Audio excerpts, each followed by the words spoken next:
to him, but he's also playing him. He's playing him to get him into the fold, to try to caulk him off the nuclear cliff. Nobody's playing Daniel Ortega or Fidel Castro. I believe the Castros are all dead, or else I can't wait until they are.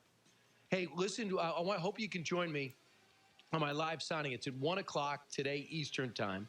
Go to briankilmeade.com/events. Just click on Premier Books, and you'll be able to join me. We'll talk about Sam Houston, the Alamo Avengers. It's a lot of fun. I can customize the books for you, all signed and sent. Gold has been a measure of wealth throughout history, and with good reason. Gold has never been worth zero. Well, guess what? Now you can have real gold and silver as part of your wealth, either in your retirement accounts or delivered securely to your home by working with the Oxford Gold Group. The Oxford Gold Group, the industry leader in precious metals and the only gold and silver company I trust. The Oxford Gold Group is offering gold and silver at the lowest prices on the market. They will beat any competitor's price on gold, silver, platinum, and palladium. If you want to get financial stability, you need to look into acquiring real gold and silver with the Oxford Gold Group. Call Oxford today at 833-600-GOLD. Don't gamble with your hard-earned money. Put your money into something solid, safe, and secure. I want you to do this. Call the Oxford Gold Group at 833-600-GOLD and get your free investment guide right now. That's 833-600-GOLD. The Oxford Gold Group, the industry leader in precious metals and the only gold and silver company I trust. Now, from the historical audio If you're 55 or older, Fox listen up. Between October 2007 and March 2009, the Dow lost over 54% of its value, and it took over 5 years to recover those losses. Historically, there was a market downturn every 5 to 7 years. So just when we're getting back to even, you're already looking at another potential downturn, and no investor can tell you when that's going to happen. Everyone's just guessing. Do you want to guess with your life savings? After personally losing 35% of my family's life savings in the crash years ago, I discovered 2 strategies to stop worrying about when to buy or sell, because when the market goes up, your money grows. When it crashes, you lose nothing. When it bounces back, your money grows again without having to make up those losses. So stop gambling and replace it with peace of mind. So grab your cell phone and listen to a free recorded message for more information. Call us right now at 800-861-1776. Again, it's 800-861-1776. Call now. Your home for Sean Hannity. KDWN Las Vegas, KKLZ HD2 Las Vegas, a Beasley Media Group station. Completed. Accurate reports needed. I'm Mike Moss. Fighting the coronavirus costs money, and today Health Secretary Alex Azar says the Rapid Response Fund is running out of money, but the White House and Congress seem ready to create emergency funding. Louisiana Senator John Kennedy pressed Acting Homeland Secretary Chad Wolf whether the U.S. has enough protective masks. Do we have enough face masks? We, for the Department of Homeland Security, we do. I'm not asking for the Department of Homeland Security. Are you looking? I'm asking for the American people. For the entire American public? Yes. No, I would say probably not. Okay, how short are we? I don't have that number offhand, Senator. I will get that for you. Secretary Azar says the U.S. has only about 10% of the masks that would be needed for epidemic control. Lawmakers were briefed about the coronavirus on the Hill this morning, and Senator Lamar Alexander says though things may be stable now, there will be more cases. It's up in the world, it's level in the United States, and inevitable that we'll have some more cases in the United States. What we need to do is to continue what we're doing now, quarantine, and use our tremendous state and local public health effort to make sure it doesn't spread. Secretary of State Mike Pompeo says Iran, China, and all nations have an obligation to provide the world with accurate, real-time information about the virus. Visiting India, President Trump says the virus is under control in the U.S. and work is being done to develop a vaccine. The CDC reports 53 cases in the U.S. Stock traders think they may have minimized the impact of the coronavirus. Correspondent Christine Romans reports. Investors had underestimated coronavirus. U.S. stocks open up again in less than an hour, and futures are now struggling to rebound a little bit from that wreck that was yesterday. Investors fled stocks and rushed to the safety of gold and bonds on Monday. I'm Mike Moss. Paid for by Bank on Yourself. Would you get on an airplane if you knew This report sponsored by Circle K. Highway units with a crash on the Northern Beltway eastbound at Losey Road. Also an accident on I-15 southbound at Blue Diamond. The overall slowing pattern on 15 South is still from the Spaghetti Bowl to Tropicana. That's the bulk of the slowing. Trying to recover from the rush hour, but there's still a slowing pattern northbound I-15 from the Southern Beltway up to Spring Mountain. 95 in the East Valley, that's faring a bit better. Still some slowing, but only between Boulder Highway up to the Spaghetti Bowl, and that is an improvement. At Circle K, every cup of coffee is ground fresh, and that means for a mouth-watering split second, Circle K coffee is actually truly the freshest in the world, starting at $1. I'm John Michaels from the KDON Traffic Center. Get the rest you deserve with Helix Sleep. Helix makes personalized mattresses to fit your unique body type and sleep preferences and give you the best sleep of your life. Go to helixsleep.com and get up to $200 off mattress orders. I'm Jim Snyder. And I'm Marie Mortera. We want to thank you for making News 3 your #1 choice for news. Every weeknight at 11, you can count on us to have the big story of the day. Plus breaking news that matters to you. Jim Snyder and Marie Mortera. News 3 live at 11. If you need to sell your house, talk to Aaron Taylor. You want to sell it fast and get the most cash. Talk to Aaron Taylor, the real estate guy. Aaron Taylor here, your #1 real estate guy. 2019 was an incredible year, and 2020 will be even better. We have designed a 3-step program to get our sellers the most money possible. Number 1, sellers that want a cash offer, we will provide you several offers from all iBuyer companies: Zillow, OfferPad, Opendoor, and all local investors. Number 2, we will pay and do all repairs with our crew and list your property to get you the highest price. Number 3, for our traditional sellers, we will provide our 25 years of experience along with our exceptional marketing campaign, all to get you the most money possible. And to top it all off, we give a cash advance within 24 hours if needed for all sellers. Call 702-310-6683. That's 702-310-MOVE. eXp Realty, call for details. Talk to Aaron Taylor, the real estate guy. Looking for a new job? Meet face-to-face with dozens of great companies at the LasVegasJobs.com Job Fair. Thursday, February 27th at the Texas Station from 11 a.m. to 2 p.m. This is your opportunity to meet with some of the best employers in the Valley, offering hundreds of real jobs. Be sure to dress for success, bring lots of resumes, and be ready to apply for your new job. You can go to LasVegasJobs.com now to print your VIP pass. Find your new job Thursday, February 27th at the Texas Station from 11 a.m. to 2 p.m. For more info, go to LasVegasJobs.com. That's LasVegasJobs.com. Transform your bathroom in just one day with the experts at Reborn Bath Solutions. Reborn has been serving Las Vegas for over 3 decades, and right now they're offering 50% off all labor and 1 full year with no interest and no payments. You can't beat that. Make your appointment today, and they'll give you a free $50 Bed Bath & Beyond gift card just for considering them. And with the no-risk remodel, you don't pay until they're done that day. Visit RebornBathSolutions.com today. That's RebornBathSolutions.com. 101.5 FM, 720 AM. KDON, the talk of Las Vegas. The opinions of the hosts on KDWN are their own and do not necessarily reflect the views of this station, its management, or Beasley Media Group. Right now, the day's biggest news stories from a Vegas perspective. This is the Vegas Tape with Sharp and Shapiro.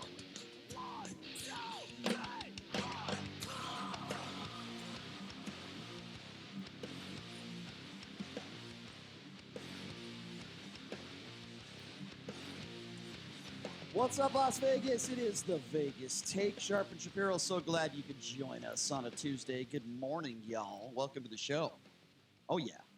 We got a lot to get to, a lot to go over today, including Bernie Sanders said some really wacky stuff yesterday in this CNN town hall. And by the way, if you weren't aware, the Democrats have a debate tonight. I believe it is in South Carolina.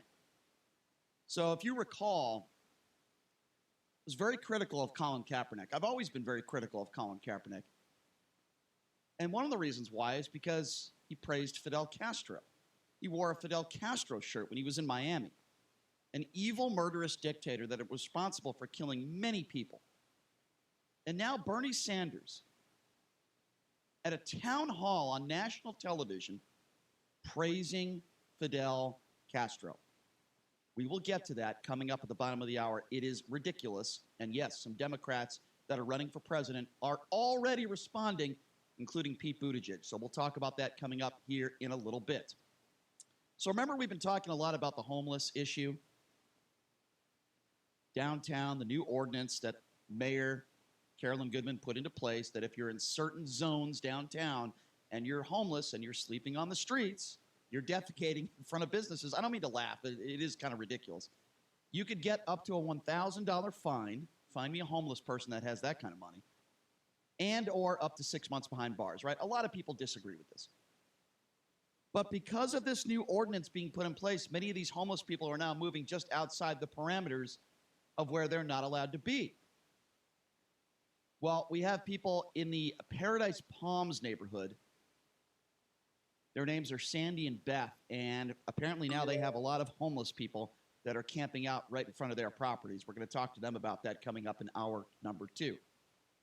George Zimmerman back in the news again. If you don't know who George Zimmerman is, this is the man who killed Trayvon Martin. The case made national news. He's had legal issues, outside of this case. And now he's filing a lawsuit against Pete Buttigieg and Elizabeth Warren. We'll explain why coming up in hour number 2. If you had a chance, yesterday during our show, this really emotional Kobe Bryant memorial. And Vanessa Bryant, boy, did she do a great job up there on that stage. What a courageous woman. We're going to have some audio, talk a little bit about that. Michael Jordan, not often that you see this guy openly showing emotion, crying. But Shaq spoke. Michael Jordan spoke. Lakers general manager spoke. Jimmy Kimmel did a great job in hosting this very difficult event. We'll get to that coming up in hour number 3. And we'll get the specifics coming up, but I just want to say this. I had a chance to watch it yesterday after our show. I watched the replay of it.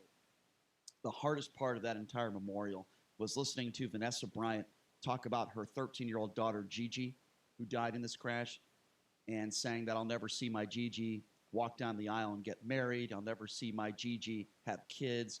I mean, that got me teary-eyed, man. That really bothered me. It was really brutal, but at the same time, it was great to see everybody come together, all the fans, every player, it seemed like, that played with Kobe, even players that played against him, that were friends with him. It was really a great gathering and kind of a final send-off and a final goodbye to what is and will always will be one of the best basketball players of all time, but one of the greatest people, Kobe Bryant. So we'll talk about that coming up in hour number 3 as well. Also, there is a Little League director in Pennsylvania. His name is Bob Bertoni. And this Little League team, they were called the Astros. Well, guess what? He ain't doing that anymore. Bob's going to tell us why he has stripped Astros and any Astros players off of his Little League team. No names are being used. He's going to join us coming up at 11:30 and tell us why and if that will ever change. I have a feeling it has something to do with the Astros cheating scandal. I'm pretty sure that's what it has to do with. He's going to be joining us coming up in hour number 3. So this is, for you Trump supporters out there. Many of you that were against Barack Obama for 8 years monitored his golf. Many of you that were anti-Barack Obama, Republicans, went after Obama for not being fiscally responsible, for wasting taxpayer money, so on and so forth. I heard that for 8 long years on Fox News. But I don't hear anybody talking about how Donald Trump is costing taxpayers millions of dollars because of the time he spent right here in Las Vegas. That's right. So previous presidents, usually on extended trips away from the White House, typically stay in the city of each day's final event. Trump instead traveled back to Las Vegas each night from California, Arizona, and Colorado to overnight it to the Trump International Hotel right here in Las Vegas. Now, what's the problem with that? You might be saying to yourself, well, so what? What's the big deal? Well, that required several extra hours flying time on Air Force One, and this plane cost taxpayers about $250,000 per hour in the air. So when you look at what the president costed taxpayers, millions of dollars because of that. Because he chose not to stay in that city that night, he chose to fly back to Las Vegas because he wanted to stay in his Trump International Hotel. Jordan Leibowitz is with the Citizens for Responsibility and Ethics in Washington. He said at this point in his presidency, there's no way to look at it other than Donald Trump is using his position and taxpayer dollars to make money for his businesses. This is beyond a conflict of interest. This is corruption, plain and simple. Remember, he's staying at his own hotel here in Las Vegas at the taxpayer's expense because he flew back Again, it's $250,000 an hour to fly Air Force One. And when Trump was asked about his decision to return to Las Vegas each night just before he left for California, he claimed that he had nothing to do with it, which is complete crap. It's complete BS. We all know that. He said, largely, the schedule is set by the Secret Service. We do what they want us to do, he told the reporters at Joint Base at Andrews just before the plane's departure. He said, I don't set the schedule. I have nothing to do with it. You're telling me that Donald Trump had nothing to do with the fact that he wanted to fly back to Las Vegas and stay in his Trump International Hotel here in Las Vegas after flying out to these campaign events, multiple campaign events last week, and he means to tell the media that he had nothing to do with the schedule and he had no say in wanting to fly back to Las Vegas? I have a problem with that. Again, we're talking about fiscal responsibility, right? That's what Republicans want to talk about all the time. Is the president being fiscally responsible? Again, it's not only that the president is costing us, the taxpayer, millions of dollars. No, it's not just that.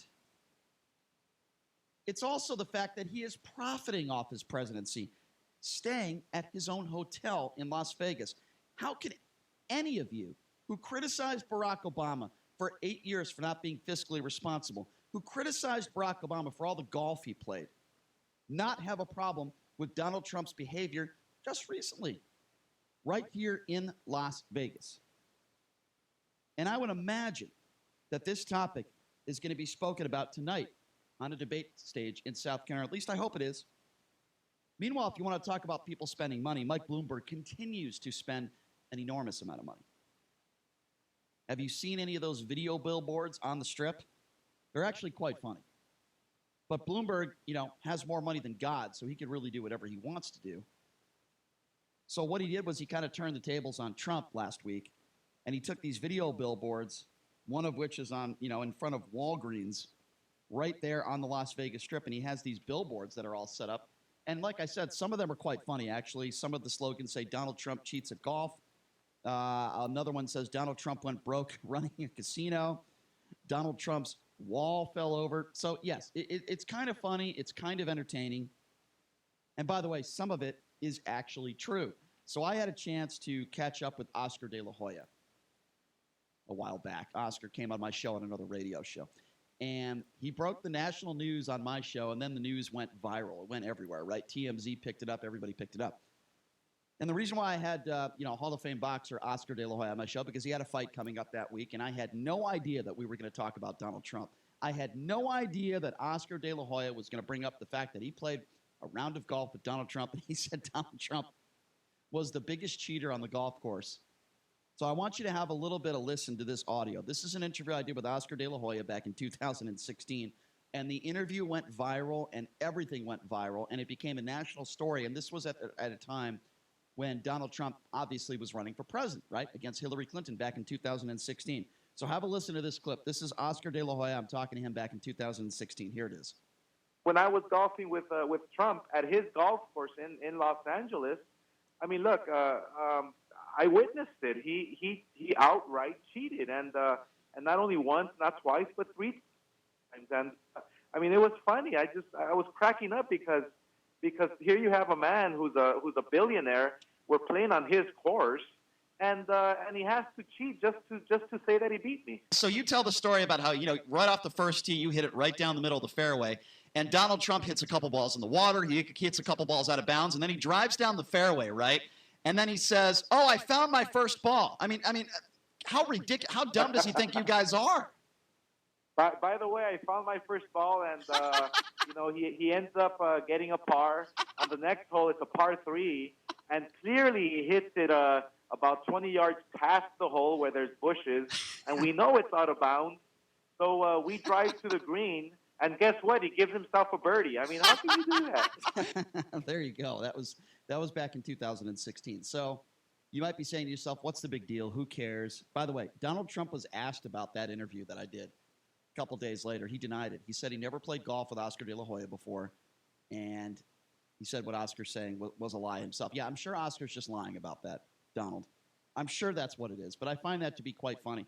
And I make this correlation, and some of you might disagree with, and that's fine. I think the way you act on the golf course is very similar to the way you are in life. For example, if you're a sore loser on the golf course and you don't respect the golf course, meaning you don't replace divots, you don't replace ball marks, you don't have golf etiquette, it usually means that you're kind of a scumbag in real life and you don't respect other people's property.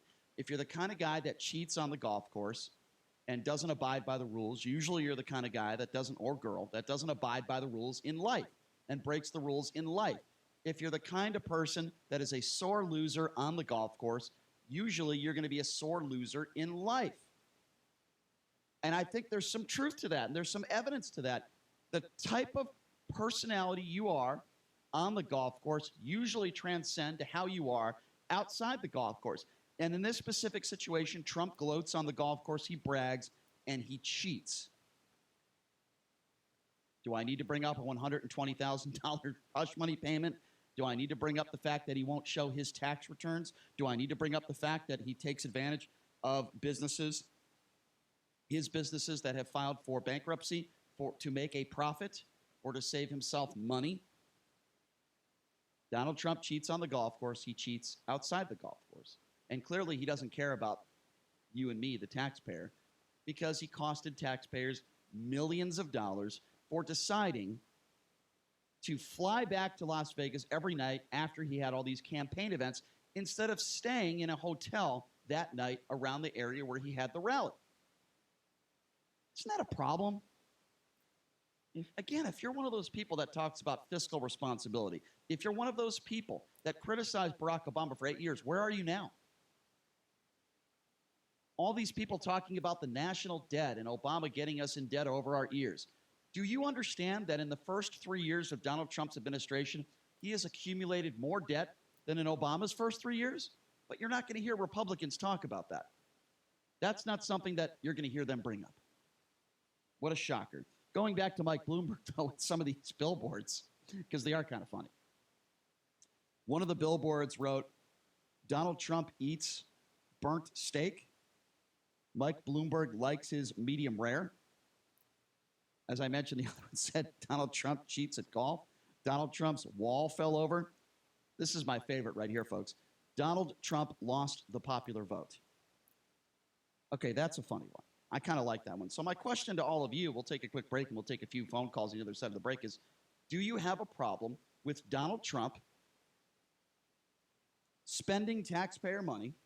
Do you have a problem with Donald Trump costing taxpayers millions of dollars for the only sole reason that he does not want to fly, or I should say the opposite, that he does want to fly back to Las Vegas that same night, for the only reason that he wants to stay in his Donald Trump hotel? Do you have a problem with that? Do you have a problem with Trump not being fiscally responsible, especially for you Republicans out there? Do you have an issue with that he's costing us taxpayer money? He's profiting off of it. It's not even that he's recklessly spending our money. He's profiting off of it, staying in his own hotel. Do you have a problem with that? The number to call is 702-257-5396. Again, the number to call if you want to be a part of this conversation is 702-257-5396. Talk about fiscal responsibility. Do you think the president did that in Vegas over the course of the last week? Coming up next, by the way, we'll also talk a little bit about Bernie Sanders praising Fidel Castro. We'll get to that in a little bit as well. Take your calls again at 702-257-5396. We'll take a quick break, and we'll be back right after this. You're listening to the Vegas Take right here on the all-new 101.5 FM, 720 AM, KDAWN. This is John Greenhut, and if your teeth are stained from coffee, tea, or smoking, Power Swabs is the answer. In 5 minutes, you'll see 2 shades whiter teeth, and in 7 days, 6 shades. Even better, there's no messy strips or trays that you'll have to leave in your mouth for an hour. Just swab your teeth for 5 minutes, and you're done. To try Power Swabs, call 1-800-679-0969. Your bright white smile will have your friends talking about how great you look. Try it risk-free. 1-800-679-0969. That's 1-800-679-0969. Do not hire Franklin & Sons Electrical. The guy told me he'd shrink my monthly bill, and I'm like, dude, it's too small to read as it is. No matter how hard you work for your small business, online reviewers will find something to complain about. Then he's like, where's the circuit breaker? I'm like, bro, I didn't break anything. And while Progressive can't save you from these trolls, we can help you save money on commercial, auto, and business insurance. He told me I had a blown fuse. It's called a short fuse, and yes, I do have one, so watch yourself. Get a quote online today at progressivecommercial.com. Progressive Casualty Insurance Company, affiliated and third-party insurers. Adopt US Kids presents What to Expect When You're Expecting. A teenager. Learning the lingo. Today I'm going to help parents translate teen slang. Now, when a teen says something is on fleek, it's exactly like saying, that's rad. It simply means that something is awesome or cool. Another one is totes. It's exactly like saying, totally, just shorter. As in, I totes love going to the mall with Becca. Another word you might hear is jelly. Jelly is a shorter, better way to say jealous. As in, Chloe, I am like so jelly of your unicorn phone case. You don't have to speak teen to be a perfect parent. Thousands of teens in foster care will think you're, rad, just the same. To learn more, visit adoptuskids.org. A public service announcement brought to you by the U.S. Department of Health and Human Services, Adopt U.S. Kids, and the Ad Council. When a counselor asked how much my husband drinks, I said, not that much. I don't know why I said that. He always drank too much. But I guess I'm so used to keeping it a secret that I didn't tell the truth, to myself or anyone else. My husband has drinks with friends after work. He has a couple of drinks at home with dinner, and a few more while we watch TV. Pretty soon he's shouting at me and blaming me for all of his problems. I just can't take it anymore. A counselor recommended Al-Anon family groups. She said Al-Anon members have had experiences just like mine, and they would explain how Al-Anon is helping them. I didn't want to go to Al-Anon, but I'm sure glad I did. Is someone's drinking breaking your heart? You might be surprised at what you can learn at an Al-Anon family group from people just like you. Call 1-888-4-AL-ANON or go to alanon.org. Mark Levin, weekdays 3 p.m. to 6 p.m. Now back to the Vegas Take on 101.5 FM, 720 AM. KDON. All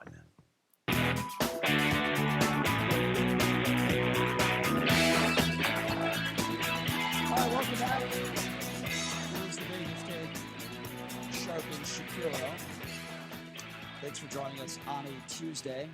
A lot more to get to. We've been discussing Donald Trump and costing taxpayer money. Let's just call it for what it is. He decided last week to stay at his Trump International Hotel right here in Las Vegas. Okay, no problem. But when you decide to travel to Phoenix and other places, surrounding states to do campaign rallies, and you don't stay in that city, you decide to fly back that night so you can stay in your own hotel and put more money in your pocket, which is exactly what the Trump family is doing. That's exactly what Donald Trump is doing. It costs the taxpayers millions of dollars. Air Force One, when you are in the air, every hour, it costs taxpayers $250,000 an hour. He costs the taxpayers millions of dollars. Why aren't people talking about this? Is that being fiscally responsible?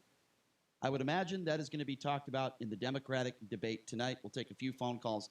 702-257-5396. Again, that number to call if you want to be a part of the program, 257-5396. Let's start with Carl. Carl, what's going on? Hi, guys. Listen, you're talking about him making money on his properties. Well, that's been going on for a long, long time. Forget about the Trump property. All over the country, any of his properties, most of them are losing money. He stays there, and when he stays there, the Secret Service has to stay there and pay him for rooms they rent. He charges the government for everything. Everybody says how wonderful guy he is. He's given his salary back, $500,000 a year. He makes 10 to 20 times that on his losing, failing properties that he only goes to so the government can give him money for. That's a valid. No, Carl, listen, man. That's a valid point you make. I completely agree with you. A lot of the Republicans out there that want to talk about fiscal responsibility, but when it comes to Donald Trump costing taxpayer money, millions of dollars in this case, funny, they all of a sudden stop talking about it. 257-5396. Let's go to Steve. Steve, you are next up on the Vegas Take. What's going on? What's up, yes, Steve? sir. Look, I lived in Atlantic City. I was union, and I worked on Trump's casino. You know what head counts mean? Do I know what head counts mean? Yeah. Well, a head count is a number of people. It's a pretty Okay, simple definition. I believe it's a term used by gamers. Okay. What does that have to do For with their Trump? kills. Okay, go ahead. Okay, now, you have all the trades there. They have head counts for each trade, how many's on the job. Now, the contractor. I'm sorry, I don't mean to. 60 hours. I don't mean to. 60 I hours. don't mean to interrupt you, but what does this have to do with Donald Trump spending taxpayer money staying at his hotel in Las Vegas? I'm talking about when he was going bankruptcy. Okay, I'm How not. Everything is okay, against him. I'm letting the cat out of the bag. If Okay, you let I'm me not. explain. I'm not talking about that. With all due respect, sir, I'm talking about him staying at his Trump International Hotel, costing taxpayers millions of dollars. That's what we're talking about. Okay, in other words, you don't want to learn anything about the man. No, in other words, no. In other words, no. Another casino. No, in other words, sir, we do a radio show, and when we talk about topics, we expect callers to have a brain and call in to stay on topic and talk. Do you want to talk about the Kardashians, sir? What do you want to talk about? Anything you want to talk about, you can go. No, when we're talking about a specific subject, it's not brain surgery unless you're a dummy. You call in to talk about the subject that we are talking about. Holy smokes. 702-257-5396. Let's go to Dave. Dave, you are next up on the Vegas Take. What's going on? Hey, what's up, Dave? Hey, how you doing, gentlemen? Good. Doing well. Brian, you're a very misguided and very understood person. You understand anything what I'm trying to tell you. The Secret Service chooses which hotel the president will stay. So Trump had nothing to do with that. He gets off the plane. Okay. The Secret Service does everything else for him. So it's your position that you're saying Donald Trump had nothing to do with the fact that he stayed at his own hotel, nothing to do with that, and you're also claiming that he had nothing to do with the fact that when he flew out of state several times and held campaign rallies, and they flew him back to his hotel in Las Vegas every night, your claim and your position is Donald Trump had zero to do with that, and it was all Secret Service. Is that your position, Dave? Yes, it is. Okay, goodbye. Have a nice day. Have a nice day, Dave. Holy smokes. Hey, People really, have... really good goal. The question is... Holy smokes. JD, please tell me you don't agree with that. We got to go to break. If the Secret Service made those decisions, then did the last three presidents also decide to stay at Trump hotels? It's just absurd. Or is Donald Trump the one that's staying at Trump hotels, we'll call it, at an 80% higher clip than the last ones? What an idiotic take. I mean, listen, if you want to be reasonable and say maybe part of it had to do with the Secret Service, but to say that Trump had nothing to do with the fact that he was staying at his own hotel is absurd. We'll take more phone calls on the other side of the break, 257-5396. Again, 257-5396. Take a break. Be back right after this.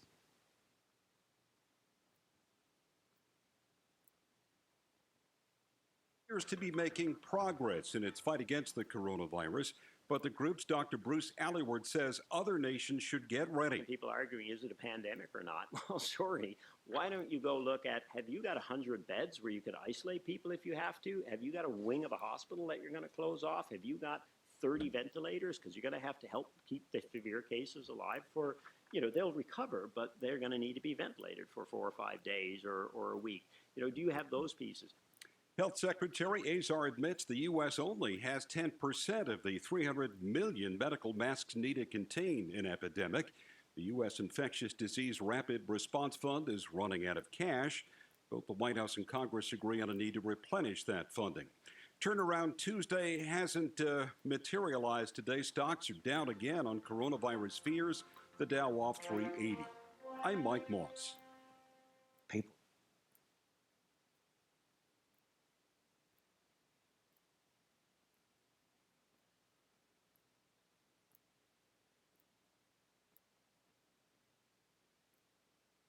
It's time to check the roads. From the Lerner and Road Traffic Studio. This report sponsored by your Southern Nevada Chevy dealer. A crash on the Western Beltway northbound at Town Center Drive. Watch for slowing in the area. And Highway Patrol with a crash I-15 northbound at the Southern Beltway in the HOV lane, blocking the HOV. Stay right to get by. On the surface streets, an injury wreck reported Reno near Las Vegas Boulevard. Looks like that is now in the clearing stage. Also an accident injury sustained reported Tropicana at the 95. Celebrate President's Day at your Southern Nevada Chevy dealer and choose from great cashback or lease offers or even low APR financing. Hurry to a Southern Nevada Chevy dealer and drive away in a new Chevrolet.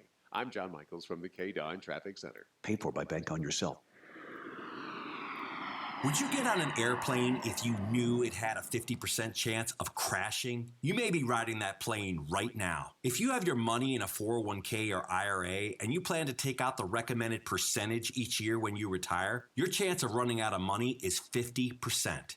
50%. But there's a better and safer way to secure your income in retirement. Discover how in a free book called Rescue Your Retirement. This wealth building strategy has never had a losing year in more than a century. In fact, even the man who invented the 401k now prefers this method instead. Get Rescue Your Retirement free for just a small shipping charge and enjoy a safe landing and a comfortable retirement. Get this free book and make sure you don't run out of money. Hurry, this offer is extremely limited. To get your free copy, just go to growwealthsafely.com. That's growwealthsafely.com to discover how to rescue your retirement. growwealthsafely.com. Mark Levin, weekdays 3 p.m. to 6 p.m. Now back to the Vegas Take on 101.5 FM, 720 AM. KDON.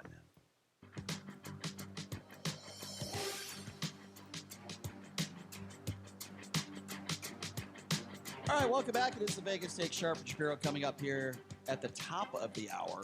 We're going to speak to Sandy and Beth. They're from the Paradise Palms neighborhood. Apparently all the homeless people now are moving on the outskirts of that new ordinance that was put into place by Carolyn Goodman. They're not happy. They're going to tell us why coming up next at the top of the hour. But we're continuing to discuss Donald Trump and how he spends your taxpayer money and the fact that he stayed at his own Trump International Hotel last week in Las Vegas. He flew out several times for campaign rallies, California, Arizona, Colorado, but he decided not to stay overnight after doing those rallies. He decided to fly back to Las Vegas, which he didn't have to do. There was no reason for him to do it, at $250,000 an hour on Air Force One, costing taxpayers millions of dollars. I think if you talk about fiscal responsibility and you talk about Barack Obama and his 8 years lack thereof, then you probably should say the same thing about Donald Trump and all the golf he's played and all the money he's cost taxpayers. But it's not just about that. It's also about the fact that he profited off the trip. His family profited off the trip. He stayed at his own hotel. I mean, that's a pretty logical opinion. He made money off of this stay in Las Vegas while costing the taxpayers more money than he should have. I think that's a pretty fair statement to make based on the facts. And the number to call, 702-257-5396 is the number to call. Let's go to Jim. Jim, you're first up on the Vegas Take. What's going on? Okay, so a couple quick facts. The industries and companies that have moved back to the USA and the billions of tariffs that we've collected more than cover anything that Trump's going to use on his plane flights. Next. Hold on, let's stop. Hold on, Jim. No, I'll let you. I only have a minute. Let me make my point. You only have a minute. Okay, well, Yeah, we're on your clock. I like that. I like the caller creating the Show me clock. the paperwork where he spent money on his hotel. You don't know if he's writing that stuff off in making it so that he doesn't pay the So you're going to make a couple statements. So you're going to make a couple You're statements. wrong. You're going to make a couple statements, and then you don't have time for a debate. Is that what you're saying, Jim? I'm going to listen to you. Okay. When I hang up. So you're going to hang up.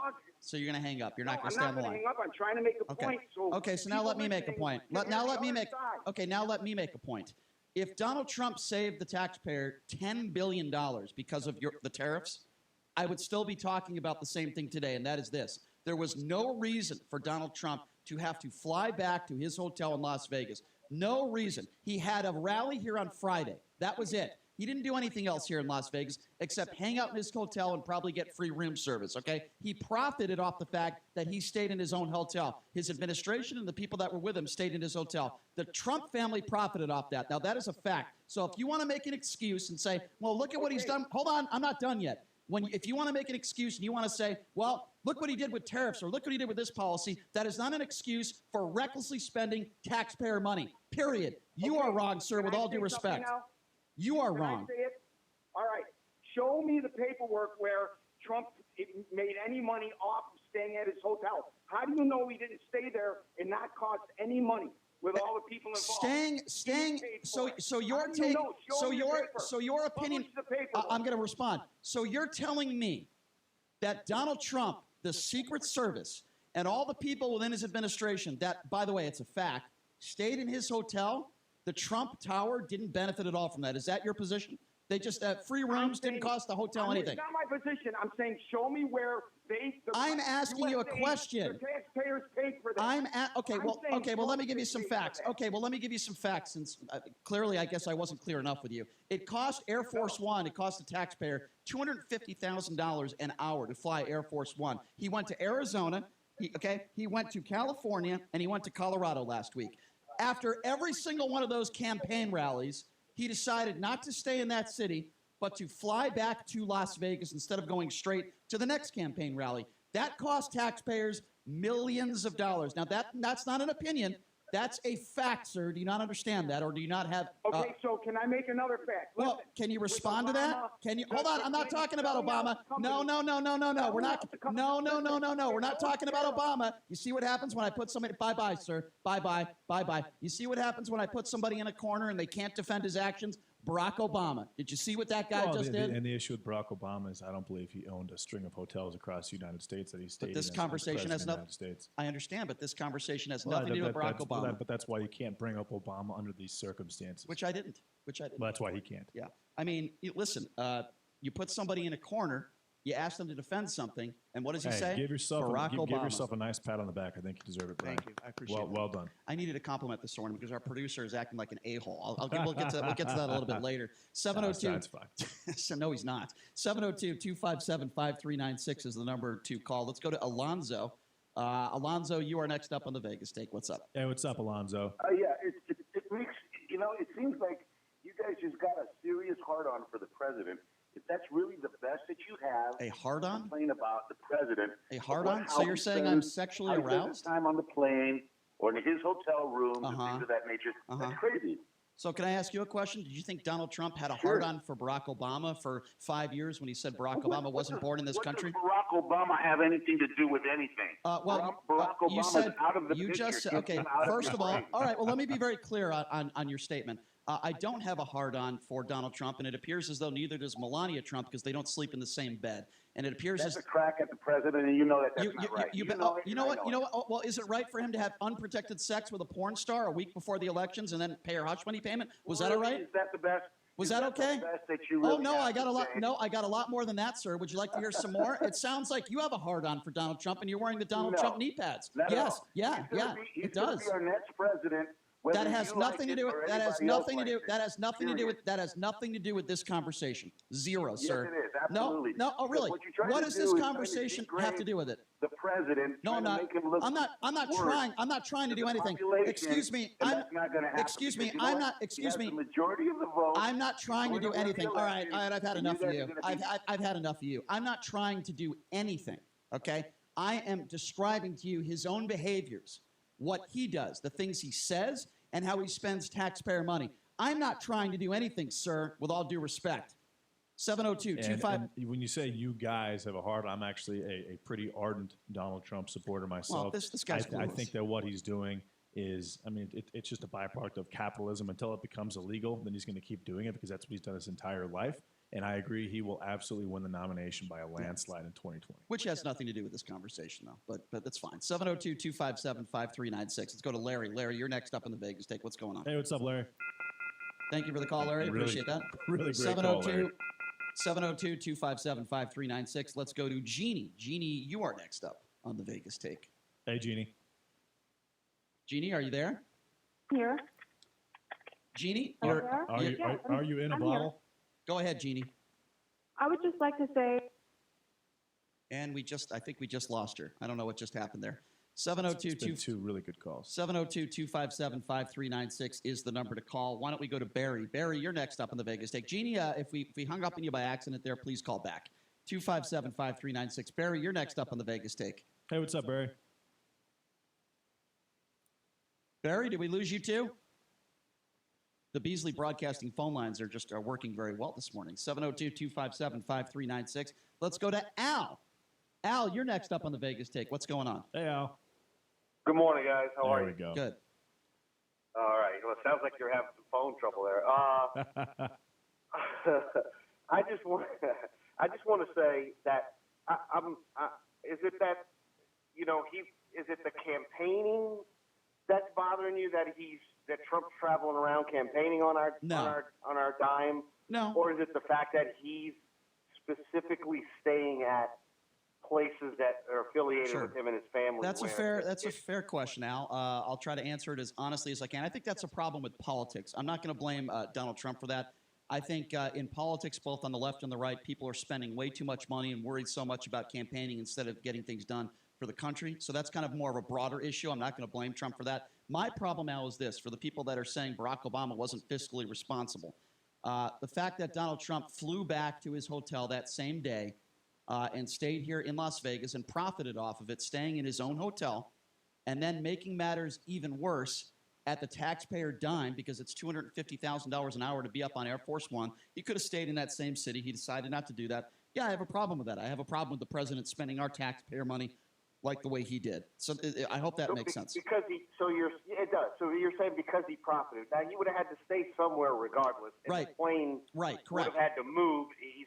No, but here's where you're wrong on that. So he flew. So he does this campaign rally in California. He doesn't fly straight to Colorado. He doesn't fly straight to Arizona. He decides to doubling back. Exactly,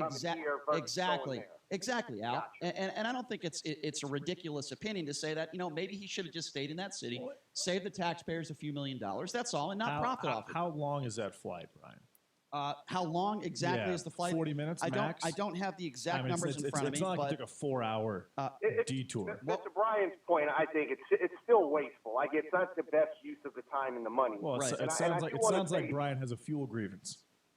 No, I've agreed. I'm not saying that I'm agreeing or disagreeing one with that. I get his point, but I do want to say that one caller you had, that guy Jim, who tried to say, "Show me a bill." Look, at the end of the day, Secret Service, the people who maintain the planes and travel and handle all of the logistics that go with moving the president around Right. for salaried employees. Yeah. So they're still getting paid. Right. So we are wasting money when he's doing some of the things he's doing. Al, I think, don't blame the guy for traveling and campaigning and doing exactly what every other I president don't blame him for before that. did. Al, listen, I agree with you. And by the way, I do appreciate the phone call. Al, thank you very much. I don't disagree with you. I don't have a problem with the president campaigning. That is a systemic problem in politics. You just want him to fly commercial, right? No, I never said that. That's a ridiculous thing to say. I never said that I want him to fly commercial. That is nuts.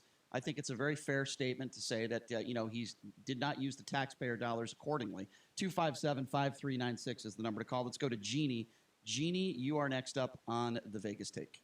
What's up, Jeannie? Thank you for taking my call. Sure. And I would like to just say we don't know why this happened this way, and I feel like as Americans we need to support our president. We need to quit bickering. We need to come together as a country. And we need to have more harmony in politics in general. Okay, let me Look at ask all the you- money that was spent on this impeachment trial. Okay, so let me ask you a question then. When Barack Obama was president for 8 years, were you preaching the same thing when Donald Trump said he wasn't born in this country for 5 years and it was a farce? When they had 8 investigations into Benghazi? When you had Republicans on Fox News attacking Barack Obama 24/7? All I'm asking you is, were you preaching that same thing? I actually voted for Obama. And So you agree with me then? I am ashamed of that because now we have Muslims in our government. Okay, but that's because of that. And he was not born in the United States. He was born in Kenya. Oh my God. Okay, Jeannie, thank you for calling in. Really good call, Yeah, Jeannie. he was born in Kenya, just like you were born in Africa. I imagine you're a strong Ilhan Omar supporter. Oh my goodness gracious, boy! 702-257-5396. But what about us in there strong for you too, Brian? That was great. Just Bringing so up Obama. brutal. It was outstanding. 257-5396, the number to call. Let's go to Bill. Bill, you're next up on the Vegas Take. Hey, Bill. How about that? Obama was born in Kenya. Ugh. Go ahead, Hello. Bill. What's up, Bill? What's up? I'm thinking perhaps it's for security reasons. I'm sure that Trump Tower's been mapped out by his Secret Service, to a T, and for safety reasons, I think that's where I'd go. So you think the reason why he stayed at his own hotel was because of security? I'm thinking, yeah. All the hotels in Las Why Vegas, not? all the hotels that he stayed at in Las Vegas He could have stayed out here, and he decided to stay at his own hotel. I'm just thinking that Trump Tower has been researched by his security team, and But Bill, that'd be the safest place for him. Bill, you're saying that the reason why and the only reason why they chose to stay at the Trump International Hotel was for security reasons. You say stuff like only, Brian.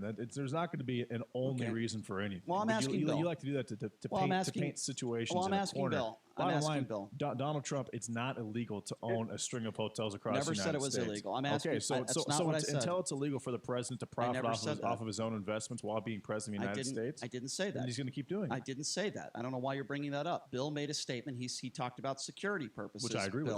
So you're saying, which is ridiculous.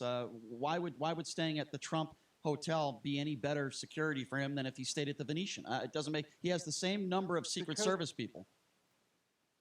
Yeah, but it's like my house. I mean, it's very safe to me because I know it. Right. I've been here. I've lived here. Okay, Bill. All right. It does make sense. You got to admit it makes sense. You know why it makes sense, Bill? I'll tell you what makes sense. He stayed at the Trump Hotel because he's got his name on it and it's profiting for his family. I appreciate the call. We got to get to some other calls. Let's go to Debbie. Debbie, you are next up on the Vegas Take. What's going on? What's up, Debbie? Thank you for the call, Debbie. 257-5396. Jennifer, you are next on the Vegas Take. What's going on? Hey, Jennifer. Morning. Don't yell at me, but I just, for 8 years, Obama, every trip took his mother-in-law. And every trip the taxpayers had to pay. She wasn't the first lady. Michelle Obama was. Every trip. Okay, so you have a problem. Okay, there. no problem. And that's his place. Why would he want to stay at his place? No problem. And it might be even cheaper staying at his own place. I don't know. So you're correlating Barack Obama bringing a member of his family with him to Donald Trump staying at his own hotel for a week, profiting off of it, and flying to 3 other cities and deciding to fly back to Las Vegas that night, costing taxpayers millions of dollars. Do I have that right? Well, he had to come back for his rally. No, that was Friday. You're incorrect. He stayed in Las Vegas for a week. If you were talking about specifically Friday, I would agree with you. He went to Arizona. He went to California. He went to Colorado. He didn't do that all on Friday, ma'am, with all due respect.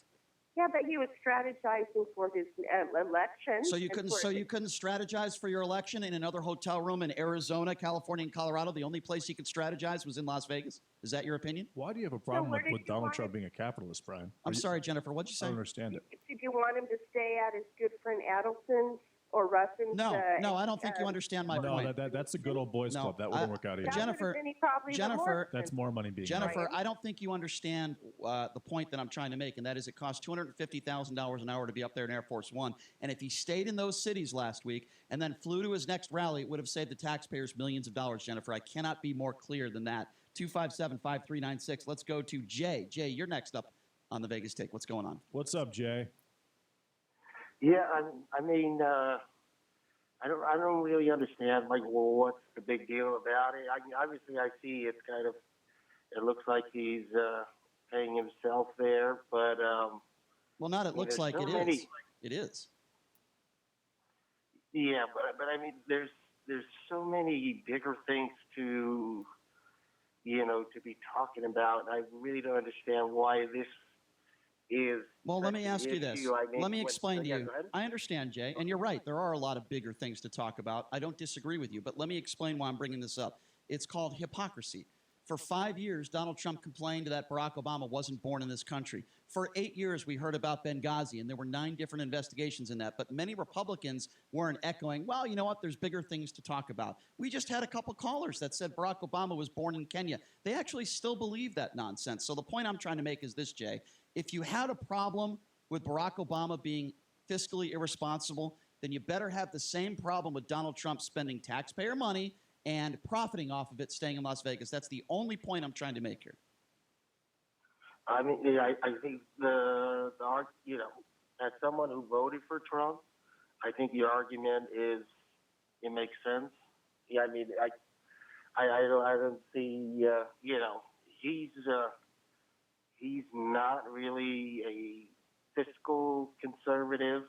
If anybody is being honest, yes, you can look at it and say, oh, he needs to have the budget at whatever $1 trillion it is because of so it's such and such. All right, Jay, listen, everything else. Jay, listen, I appreciate your call, my friend. I got to get to some other callers, but appreciate you calling in. 257-5396. Let's go to David. David, you're next on the Vegas Take. What's going on? What's up, David? Hey, why don't we just switch it to the amount of money that the president helps to bring into the Treasury? That's the amount of money they get to spend. A percentage of that. President Trump has brought in way more money. That's not the law, though. To the Treasury than Obama ever did. So why don't we just do it like that? That's not the law, though. Obama brought in almost nothing. He brought in less money, and Trump brought in more. David, so he's David, spending money David, that he made. David, pretty easy. Well, yeah, in a perfect world, I suppose, David. But guess what? That's not a perfect world. That's not It's how a the law. basic world. David, that's not how the laws work. You know that. Did he break the law? I didn't say he broke the law, but you Okay, just said, so- why so doesn't he? what I'm saying- Okay, you want to I'm change sorry. the policy. You want to change the No, laws. No, I don't want to change the policy. You want to change the policy. What do I want to change? If What do you I want to wanna change? change it. What do I want to change? He didn't break a law. He didn't break a law. I didn't say he did. He did what he was allowed Well, to do. Brian, What Didn't I'm say he saying did. is if Brian, you what's change it, what's the premise of change this it of this based on the money. conversation? If you don't want to change David- Donald Trump's behavior, David, I didn't say he broke the law. What I'm saying is Neither for those who you accused me of saying that. I never said he broke the law. What I did say No, is I never said that. Well, okay, Listen to what I'm okay. saying. Well, you're confusing because you're talking about money that he's brought into the Treasury and then saying it should work on a basis of how much money he makes this country. He should be able to spend it any way he wants to. And I'm sorry, David, I just disagree with that premise. I disagree with that premise. This isn't how how a business should work. Whereas if the president makes a certain amount of money and by the way, the national debt. He's rung up more national debt in the first 3 years of his administration than Barack Obama did in his first 3 years. Let's go to Chuck. Chuck, you're next up on the Vegas Take. What's going on? And that guy, a few callers I was going to say about the security thing, and then he's 400 G's he's not taking in his salary, and maybe they actually save money with this move. Have you looked into that? So you think that with all the golf that Donald Trump has played at Doral and all the golf he's played at his actual resorts, and, for example, what took place this last week at his own hotel, you think that he's actually saving taxpayer we don't know money? that. Maybe that's why they did it. I'm sure you're not a dumb guy, so let me ask you a question. He's played more golf than any other president in the first 3 years of an administration. Many of those. He gets a discount. Okay, well, hold on. Many of those golf courses are at his own resorts. So you're telling me that you don't think he's cost money? and that's the thing is we don't know what he's paying. We haven't seen any bills for the hotels. We haven't seen Maybe any he didn't bills for the charge golf him, courses. give him a raise, We have no clue. And the only way to say that he's being fiscally irresponsible is by comparing it to other bills under different circumstances. That's not factually accurate. Brian is basically painting That's himself out as someone who doesn't support capitalism by saying that Donald Trump, because he owns hotels and because he owns golf courses, Okay. and he's leveraging those, and he is putting money in his family's pocket in the process, that is not the correct Okay, thing to do. that's My not question to you is, accurate. Brian, what is he supposed to do? I just told you, and you're not listening. So he's supposed to stay at the Venetian. He's supposed to play golf. You at want me to a respond? course that he doesn't I'll own. respond. No, you need to let me finish my question you before you interrupt me, I and thought then you you asked- can respond. I No, thought you asked the no, question. I'm finished with. I'm not. So I'm you not have another finished with my question. question. All right, go ahead. Go ahead. Okay, Brian, where is he supposed to play golf? Where is he supposed to stay? Okay, well, let's start off on square one. And I talked about that the first 20 minutes of the show, but we'll start it again, okay? When you actually decide to fly to another city and do a campaign rally, and he did that 3 times last week, and then you fly back to Las Vegas to stay at your hotel, that is hours and hours on Air Force One that is unnecessary. It shouldn't have happened. It's $250,000 an hour to be on Air Force One. So we can talk about the golf. Hold on, let me finish now. We can talk about the golf and we can talk about the hotels. That's a separate situation.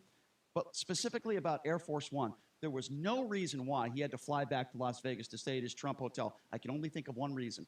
He wanted to stay in his Trump hotel for one reason and one reason only. Money. That's the money. wrong reason. So why then? Tell me. Because it's his hotel. Because, again, he knows the terrain of his hotel. He understands the logistics of his hotel. That's ridiculous. Brian, do you know that Air Force One is about 3 times as fast as any commercial airline? Okay, well, it's a fact, and they actually did out the work. Yeah, it's a fact.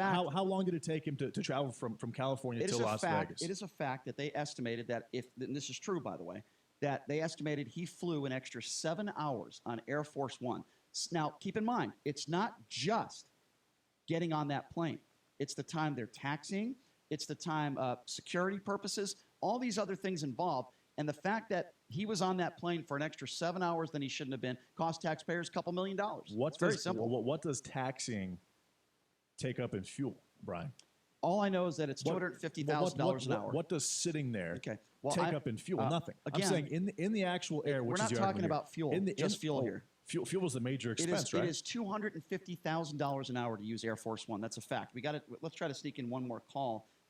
Let's go to David. David, thanks for calling into the Vegas Take. What's on your mind? Hey, what's up, David? Hey, good morning, guys. First of all, Brian, I'm going to agree with you. I think that you're absolutely right with the logistics, and they have to delay a whole bunch of other flights, right, to keep the flight path clear. Correct. There's a lot of inconvenience. Yes, sir. That's a very good point. Yes, sir. Okay, but now I'm gonna give you the other side to that. There could be, and I don't know because there's a lot of support staff that come along with him, right? Absolutely. That are staying at the hotel. Yes. Okay, a lot of those people may not have had to go with him to the rallies and so forth, and might have stayed behind in Vegas.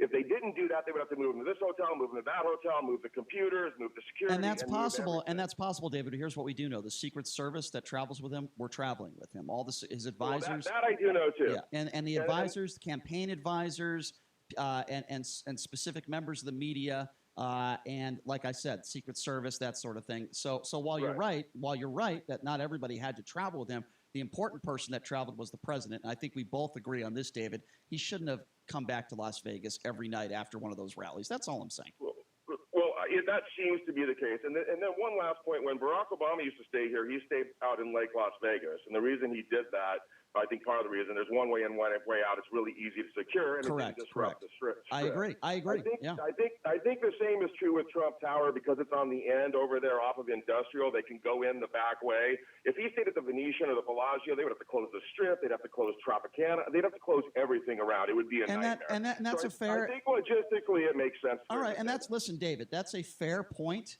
But I think we both agree on this. He shouldn't have flown back to Las Vegas, those 3 campaign rallies. That was a waste of taxpayer money. We're taking your phone calls on the other side of the break, 702-257-5396. If you want to be a part of the program, we will get to all your calls on the other side. I promise you. Stay patiently on hold. We'll be right back after this. You're listening to The Vegas Take.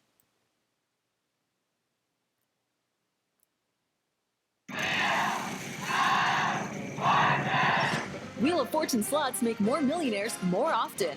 Will you be next? Play Wheel of Fortune at your favorite casino today.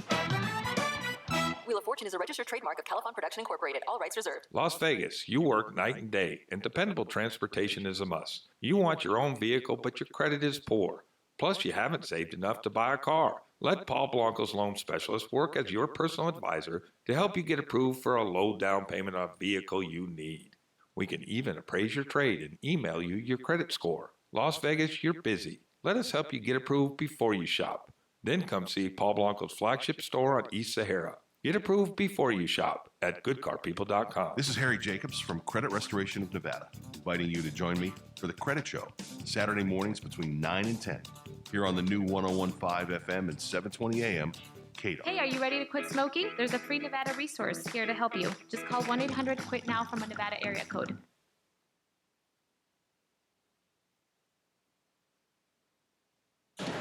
The virus will hit here. Prepare for the worst.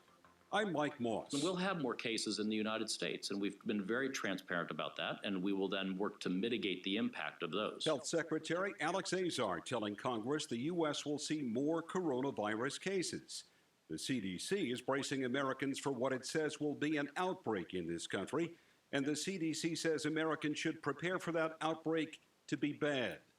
Democratic Senator Richard Blumenthal was among lawmakers briefed on the virus today. This briefing, which was classified, should be made available to the American people because there would be an outcry and uproar if the American people heard what we have been told. And I believe the administration has a real obligation to tell the American people what it is telling us behind closed doors. The U.S. biotech firm Moderna has shipped an experimental coronavirus vaccine to government researchers only 6 weeks after it started working on it. Initial testing of the potential vaccine could begin in April, but the process of testing and approvals could last at least a year.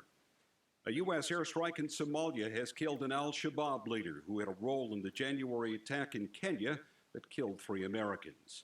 A critical debate of Democratic presidential candidates in South Carolina tonight. Correspondent Christina Alessi reports a big night for Mike Bloomberg. He realizes that he needs to recover from that terrible debate performance.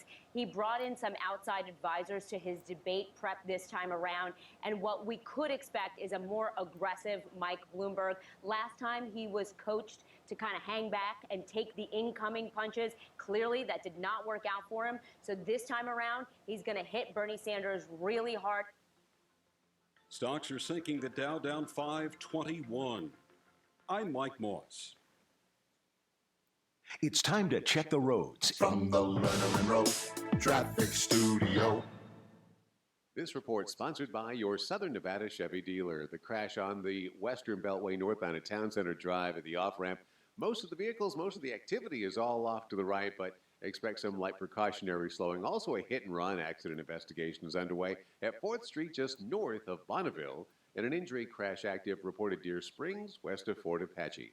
Celebrate President's Day at your Southern Nevada Chevy dealers. Choose from great cashback or lease offers or even low APR financing. Hurry to a Southern Nevada Chevy dealer and drive away in a new Chevrolet.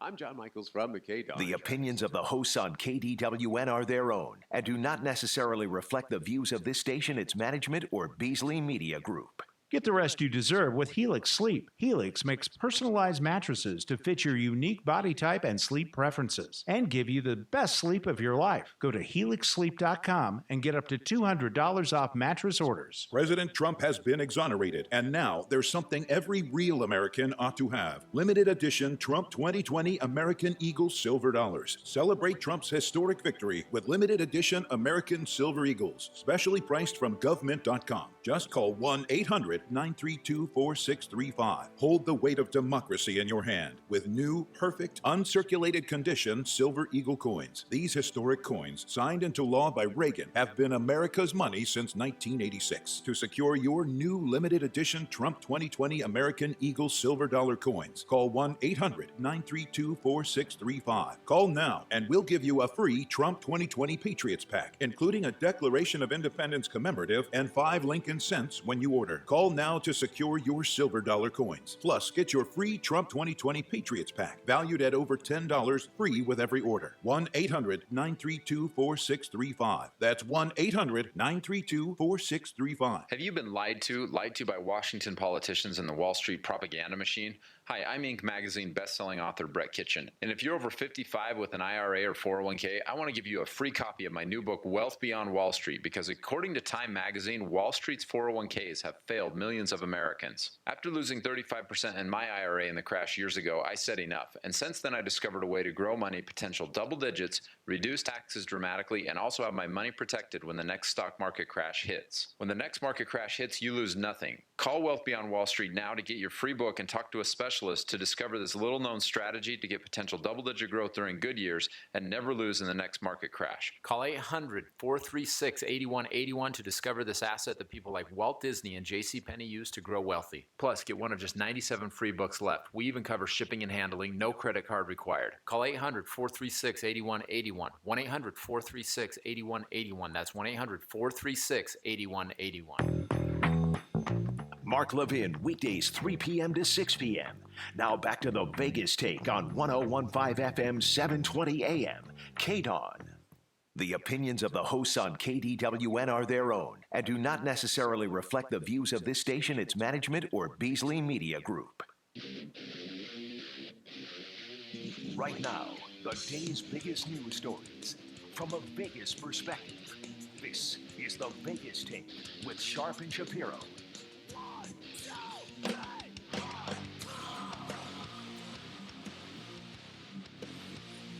All right, welcome back. It is the Vegas Take, Sharp and Shapiro. It is amazing that some people out there still think that Barack Obama was born in Kenya, and they have absolutely no problem. Those same people have no problem with Donald Trump flying back to Las Vegas 3 times in the same week after campaign rallies costing taxpayers money. It's just unbelievable how biased people are. It just makes no sense to me at all. Well, actually, it does make sense to me. There are just some people on this planet that are not only biased, but have very low IQs. There's no other way I can say. I don't even know what else I could say to describe that. It's okay to disagree. It's okay to say, well, look, you're right. He spent a couple $1 million, maybe cost the taxpayers money, and he shouldn't have. But with that being said, I like this policy, that policy. Okay, fine, I'll listen to that. But to say, well, Obama was born in Kenya, and maybe the president flew back to Las Vegas because he had a better time preparing for his campaign in Las Vegas is some of the dumbest crap I've ever heard in my life. Gosh, do these people live in Las Vegas? It's incredible. 702-257-5396 is the number to call. We'll take a few more of your phone calls. Then I want to move on to another idiotic statement by a Democrat, though, or a socialist, whatever you want to call him. Bernie Sanders made some idiotic comments last night that are really pissing me off, even more than some of these calls. So we'll get to that coming up here in just a few minutes. Let's go to Mike. Mike, thanks for calling in and waiting patiently on hold. What's on your mind? Hey, Mike. Quick comment. That knee pad, you almost got me in a car accident. It was so funny. Anyway, I got two quick questions. I'm going to hang up. Wait, Mike, be safe. Yeah. Don't get into a car accident. I care about you. Drive safely. First question. As of today, who is best suited to beat this idiot next year? Yeah. Or this year, sorry. Good question. Yep. And my other question is, why did he even bother going to California, Nevada, and Colorado? When he's never going to win the Electoral College in those states. I'll hang up and listen to you. Good questions, Mike, and I appreciate the phone call. Who do I think is best suited to beat Donald Trump? Well, I don't think it's Bernie Sanders because I don't think a lot of people will vote for him because of his extreme views. I think it has to be a moderate. Now, if you ask me right now, to this second, who do I think has the best chance, I think it would be between Joe Biden and Pete Buttigieg. I really do. I still think it's going to be Joe Biden. Now, to answer your second question, California, yeah, you're right. He's never going to win in California. Why did he fly to California to do a campaign rally? One word, ego. Ego. That is it. He flew out to California, he did his little campaign rally, and then he flies back at taxpayers' expense. It is nothing short of ego. He likes performing, and that's what it is. He thinks it's a reality show. He likes his performance in front of 10,000 people. He likes making speeches in front of large groups. That's exactly what this is about. And I disagree. I think that he came to California. He came to the West Coast. Las Vegas was the real reason why he came to the West Coast, because they had the caucus, the Democratic debate. Trump made his presence felt. He stole the spotlight. You can call it ego. I call it a good marketing sense. And then obviously, since he was on the West Coast, he decided to stop in California and Colorado, despite the fact that, yes, he has, in my opinion, zero chance of winning California and Colorado. He could have flew out to Las Vegas and done his rally and then gone back to Washington and get things done. Instead, he decided to stay out here for a week. He decided to go to California, Arizona, and Colorado. He decided to profit. The Trump family profited off him staying at the Trump Hotel, and he also decided not to stay overnight in those cities where he campaigned, and that also cost the taxpayers money. It's very basic routing.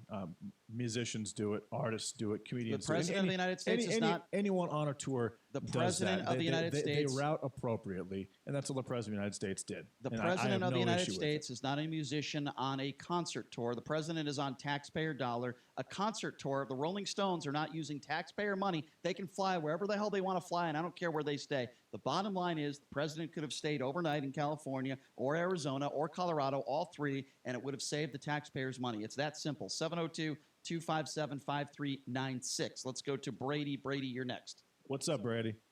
Yeah, good morning, guys. I want to bring up the point, Brian. You failed to remember how much money was spent on the fake coup, the coup against our president, starting with Barack Obama in 2015 with the fake FISA warrants, the fake Mueller investigation, the fake dossier, the fake Ukraine scandal. What about the Benghazi? What about the Benghazi scandal when Republicans investigated it 9 times? Benghazi, she got let off real easy on that. Excuse me, Brady. Don't tell me she didn't tell anybody to stand down. Excuse me, you can't have it both ways. You watch the military, Brian? Brady, you're gonna have to listen now, Brady. You're gonna have to listen for 20 seconds now. You mentioned all these things that you think Obama, spent and was fiscally irresponsible. I just named you Benghazi. Just one thing. 9 times Republicans investigated Benghazi. That's right. Hold on. Let me finish. Let me finish. Brady, hold your Trump knee pads for a second and pay attention, okay? Take that Trump ball, gag it in your mouth, and just pay attention to me for a second, okay? Now, that was investigated 9 times. Republicans investigated that. They found no criminal wrongdoing. So if you want to name all the things that Barack Obama did that you thought was fiscally responsible, you have to hold on. You have to be consistent. Now we're talking. Barack Obama Now let's go stifled his back. speech Now to let's members see. on the ground in All right, Benghazi, Brian. Brady, I can't have a conversation with you, my man. I wish I could, but you're just not smart enough. 702-257-5396. Let's go to Kevin. Kevin, you are next up on the Vegas Take. What's up, Kevin? Yeah, well, I want to ask you, do you have any idea how much it costs to put an advance team in all these different cities? They have to, close down the streets. They have to secure the hotels. Yeah, that's a good point. It's better to maybe put an advance team in one place, a central location, and then come to that city night after night. I think the $250,000 an hour is probably a lot less than what it costs to put advance teams out in front of these different cities.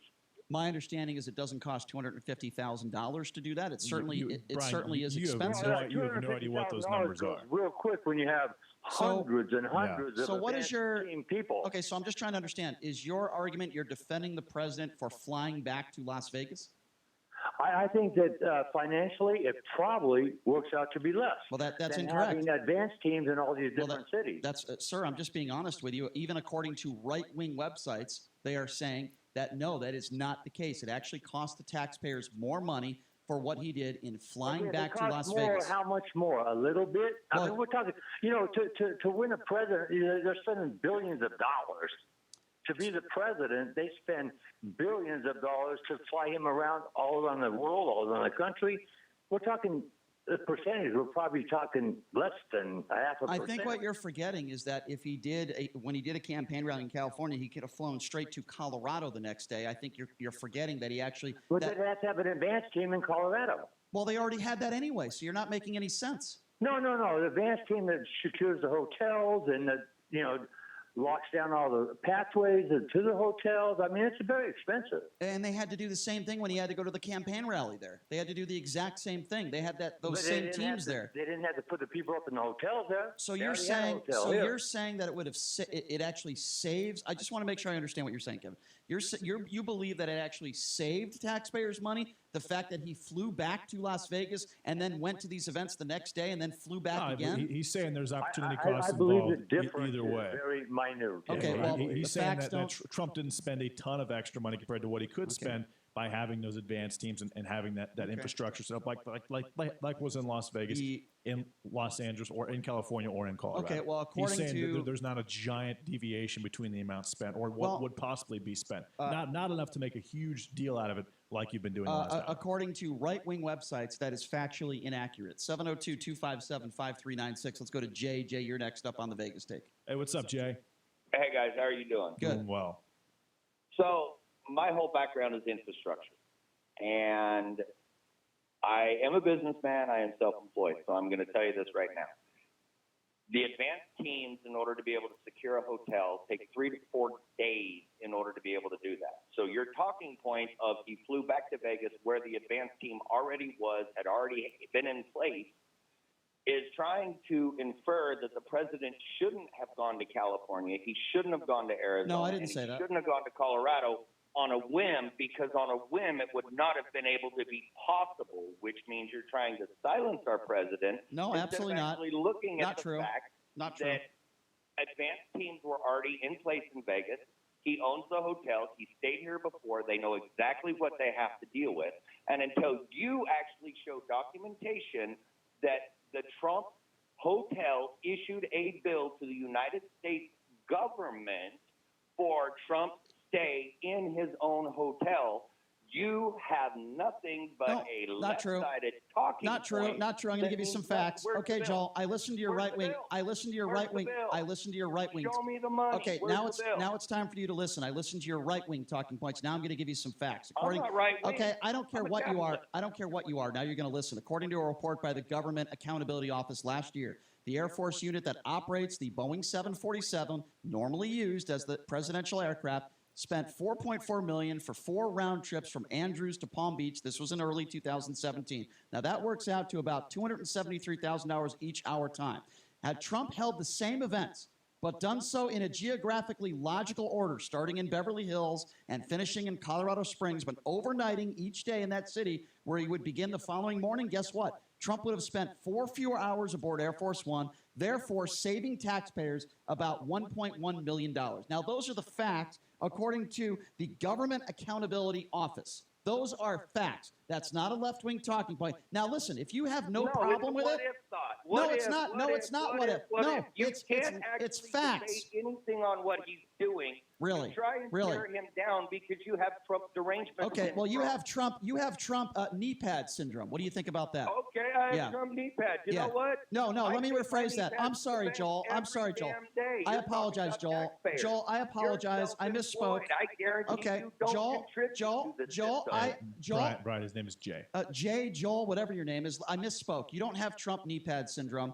You have Trump fellatio syndrome. I apologize for that. That was my mistake. I misspoke. 702-257-5396. Let's go to Joel. Joel, you are next up on the Vegas Take. What's going on? Hey, Joel. Hey, guys. Please don't ever confuse me with a guy like Jay. But I'll let you get away with it. A successful businessman like Jay. Yeah, I'm sure. I'm sure he's very successful. Yeah, I'm sure he is.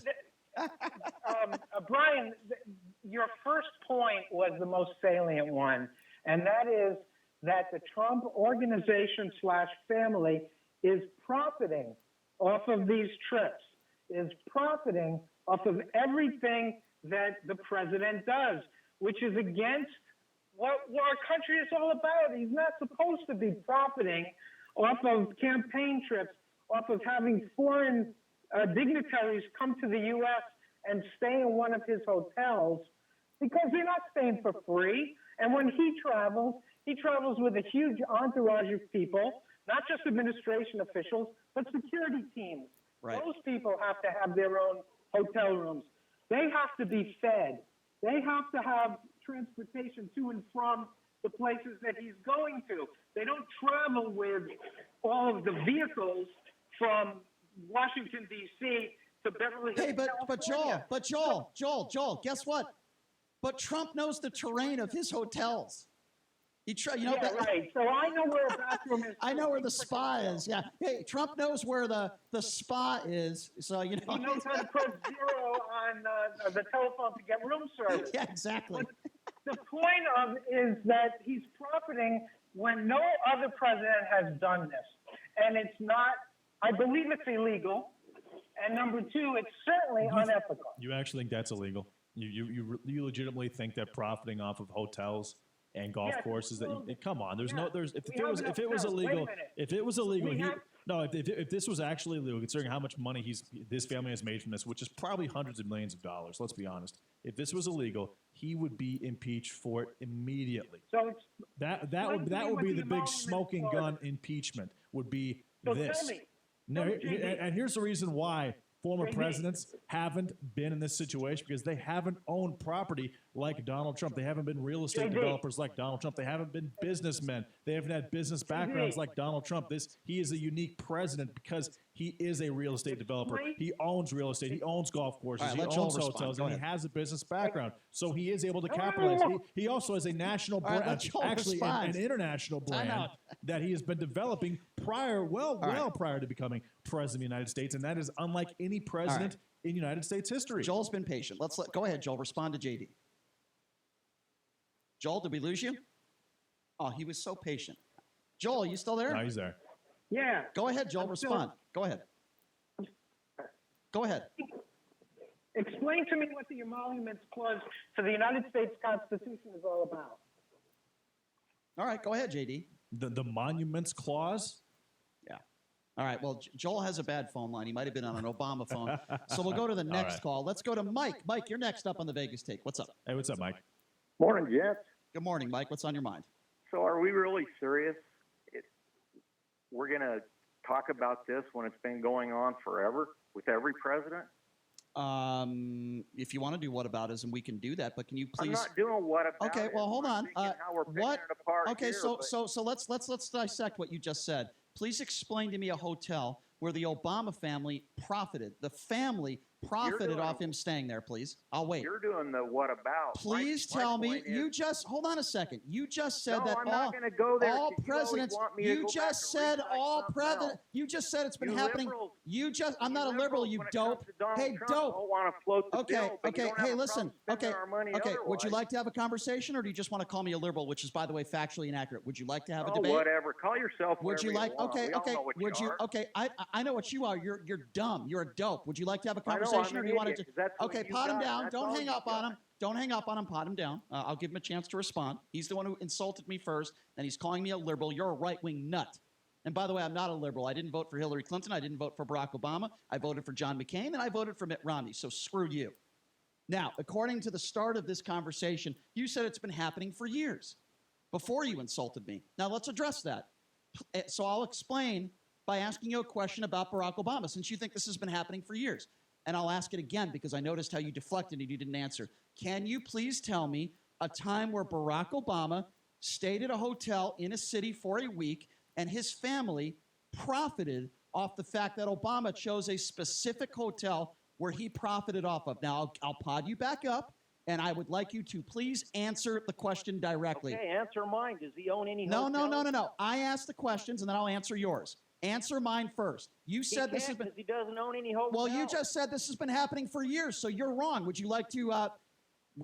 Can you admit that you mischaracterized what you said then? No, I didn't mischaracterize. So crap. give me a You hotel answer my that. question. So give me a hotel that Obama has stayed at where his family has profited, because Trump just did it. You just said it's been happening for years. Again, that's- Excuse me. Answer the question.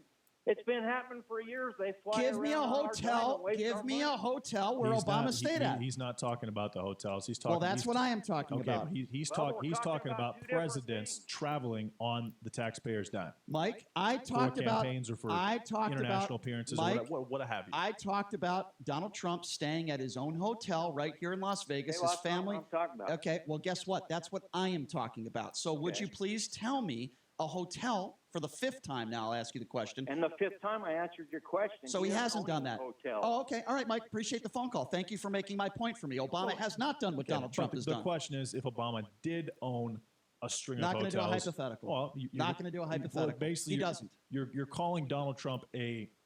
You're saying he's making a mistake. He's doing something wrong by staying at hotels. So, so you think that Obama, the great human being, Donald Trump is the horrible human being, the scum of the earth, the worst president ever from a. Well, we finally agree. From a humanity Well, standpoint. we finally agree Well, on something. No, that's what you say. But do you Oh, think I that thought you Barack agreed with me. Obama, who's this great man, who you've said a good man a million Yes, I do. times, I do. Yeah, do you think that he would stay at his own hotels if he owned them as president? Don't know of the the United answer to States? that. Don't know the answer to that. You don't think Not he going would? to do a hypothetical. Okay. 257-5396, the number to call. It's a ridiculous No, hypothetical. it's not at all. Let's go to Alex. The question is, what would the good man Barack Obama? I don't think he would. Profit? No, I don't think he would. You don't think he would No, profit? You don't no, think he would stay at his no, own hotels? You don't honestly, think- you no. honestly believe that? I just answered your question. Let's go to Alex. Alex, you're Okay. next up on the Vegas take. What's going What's on? up, Alex? Hey, good morning, Brian and JD. Listen, Brian, when you're not mad, I think you're one of the funniest guys I ever heard in my life. I think I'm funny when I'm mad, Funny-ass Alex. guy. But here's the thing. I need to ask you something. Yes, sir. I really am convinced that every politician somehow, well, I shouldn't say every because that's not good. Maybe 80% of them have somehow received money or favors or done crooked things. With Donald Trump, this is how I see it, and I've said it before. He promises made, promises completed. That's how I see him. And unfortunately, if he made a mistake here or something that appears questionable, I'm going to have to take it. Because Okay, but that's Alex, what I you see just with the said Bushes I and understand. the Obamas. Yes, Alex. Listen, I agree. There's a lot of corruption in politics. I don't disagree with you. But you just said Trump follows through on his promises. Is that your take? Well, I'd say about 80% of How what about I the one? remember How him about? saying. Okay, fair enough. So how about the one that he campaigned on? The main thing that he campaigned on is we're going to build a wall, and wait for it, Mexico is going to pay for it. How did that promise that he campaigned on work out? Well, remember my mathematical formula was 80%. I know, but It's not 100%. No, Alex, I I don't know. think he Alex, completed I appreciate that, but he campaigned on that. He campaigned Well, on it. Well, no, I agree, but that wasn't the only thing. I didn't say it was. But it's not like he didn't make a conscious effort, and we've said this 1,000 times. He made an effort to try to make that happen. He knew it was never going to happen. And who does make a difference, Brian? The point is he tried to make it happen, and it's really funny that you're being very nitpicky and you're picking and you're picking and choosing one thing out of the 10 things that Donald the Trump has reason completed that he ran on. Okay, well, the reason, and by the way, Alex, I appreciate the phone call. Wait, one thing. Brian, Quickly. Okay, or not. That's okay. 702-257-5396 is the number to call. I apologize about that, Alex. Call back tomorrow, and you can ask whatever you like. Alex. Let's go to Lance. Lance, you're next up on the Vegas Take. What's going on? What's up, Lance? What about Michelle Obama's shopping trips? She never wanted to fly on the same plane that Obama did. Okay. Went to Spain and, So can I ask you? So before we get into Michelle Obama, airlines, come on. okay. now. So before we get into Michelle Obama, who obviously you dislike, which is fine, we can talk about that. But before we do, can you admit that Donald Trump, staying in his own hotel, and his flying habits over the course of the last week, probably not the best way to spend taxpayer money? Can we at least agree on that? And then we can talk about Michelle. Is that fair? Well, you're Well. right, but I still feel it's immaterial. So it's immaterial. No, basically, Obama- you and can't Obama express. was born in Hawaii, and his grandmother owned the hotel, and she was an out-and-out communist. So come on now. Lance, can I ask you a question? With all due respect. Not really, but go ahead. Okay. What time is your Klan meeting tonight? Bye-bye, Lance. Have a nice day. Hey, Lance, good call. You're right. Obama's grandmother was very wealthy. She was a wealthy banker. Yeah, I know this guy. He's the Barack Hussein Obama who wants to attack Michelle and Barack. Calling her a communist is a bit of a stretch. Well, you know what? If he's going to call somebody a communist, then I'm going to call him a grand But wizard. I also we'll see think, how he likes it. it's very interesting that Brian wanted you to agree with his opinion and his point before expressing your own, which to me is interesting, to say the least. If he's going to call a little fascist, if he's going to call somebody a communist, which was a ridiculous comment, then we'll see how he likes it when I call him a Klan member. That was actually before he called Barack Obama's grandmother. Let's go to Dave. Dave, you're next up on the Vegas Take. If you say something stupid on this show, then I'm going to say something back at you. That's just what we do. Dave, what's going on? Thanks for calling in. Hey, Dave. Hey guys, Google's a wonderful thing. And I was wondering for campaigns, it kind of hit me that there's rules. So I Googled it. It was back with Obama, and he said that the DNC was going to pay for their portion of the cost back whenever it was. I mean, he went somewhere and Clinton followed or went with him. So, look at it this way. He's creating jobs.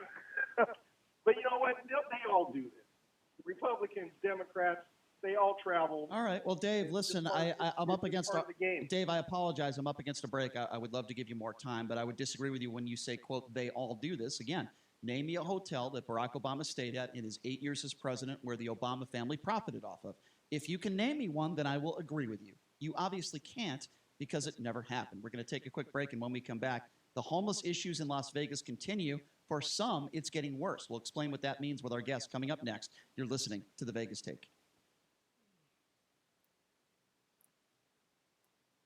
Sponsored by Palm Beach Research. Text and data rates may apply. Judge Jeanine Pirro is a household name in the USA. You've seen her on Fox News and across the internet for years. Judge Pirro speaks her mind, and she doesn't mince words when it comes to hypocrisy from the deep state DC swamp. And now Judge Pirro is exposing the insiders and politicians who have been setting themselves up to make fortunes in the cannabis sector. In a surprising turn, dozens of DC insiders who have attacked marijuana for years are plowing millions into backdoor cannabis investments. Judge Pirro's exclusive expose on this cannabis conspiracy is yours free when you text JUDGE to 76280 now. We'll send you a link to a video presentation that shows you how you can take advantage of the same opportunities to profit that these DC insiders have been keeping to themselves. They have changed their thinking from lock 'em up to light 'em up. You can find out which companies are set for explosive growth. Text JUDGE to 76280. Get Judge Pirro's expose on the cannabis conspiracy. Text JUDGE to 76280 now. Grilled about the coronavirus today by Louisiana Senator John Kennedy. How far away are we from getting a vaccine? In several months. Well, that's not what we just heard testimony about. Okay. Who's on first here? HHS is What's the on federal agency for the coronavirus response. You're telling me we're months away from having a vaccine. That's your testimony as Secretary of Homeland Security. What I have been told by HHS and CDC, yes. And have you probed that to make sure that's accurate? Yes. Iranian officials say the head of that government's task force on the coronavirus has tested positive for the illness himself as new cases rapidly emerge across the Middle East. Italy now has more than 300 cases and 10 deaths.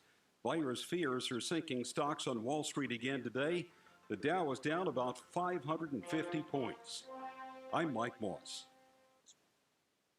It's time to check the roads. From the Lerner and Rowe Traffic Studio.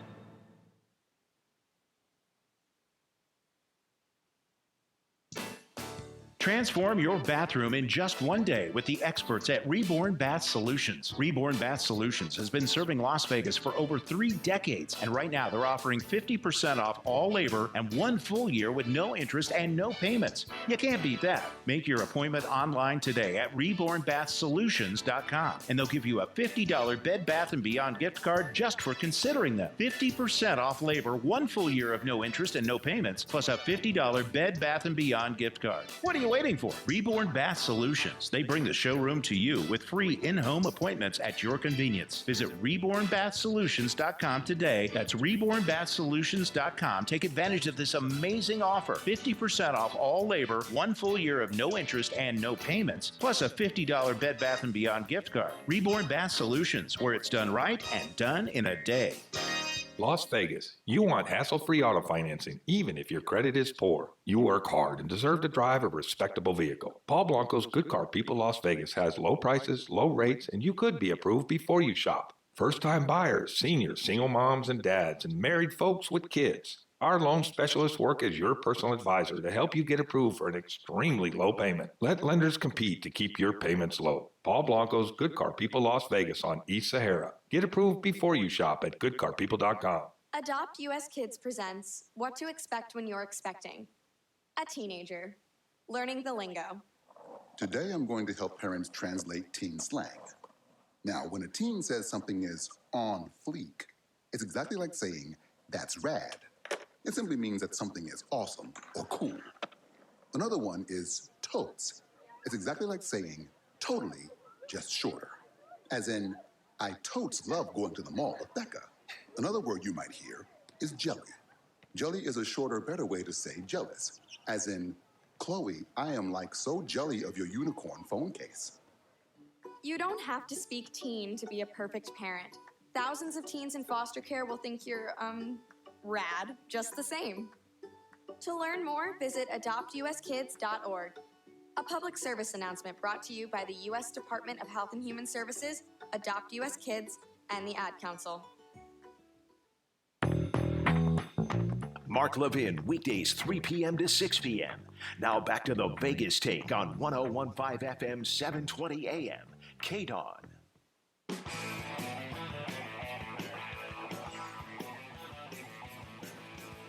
All right, welcome back. It is the Vegas Take, Sharp and Shapiro. So glad you could join us on a Tuesday. By the way, quickly, coming up in hour number 3, the Kobe Bryant Memorial yesterday. Boy, it was very sad, very moving. We have all the audio to prove that, and we'll go into that. Also, a basketball announcer calling a girl's name disgusting in a high school basketball game.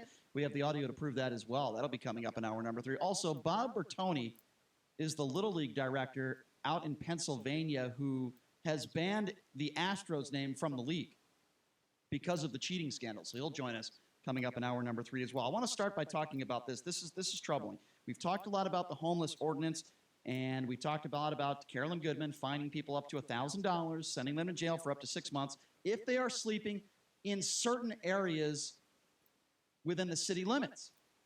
So what does that mean now? It means that many homeless people are moving into other areas. And now there's a historic Las Vegas neighborhood that is fed up after the homeless camp has taken over a nearby wash. These are residents in the Maryland Parkway and Flamingo area, and apparently there's, people that are lighting tires on fire under bridges, having loud, noisy parties, defecating, and it's not a good situation. And we have 2 people on the line with us right now that live in that area that say it has turned their living experience into literally a living hell. Sandy Trafalia and Beth Gillette join us now on the line. Thank you so much for joining us, ladies. How are you?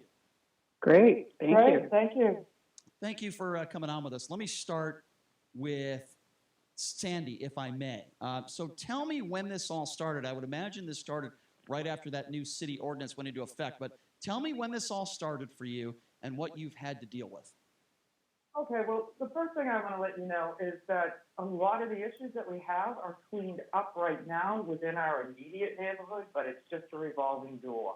And when they do get cleaned up, and I'll share with you at length what that was, they just get pushed to another area in our neighborhood or within the Las Vegas Valley as a whole. So we're looking for some real solutions.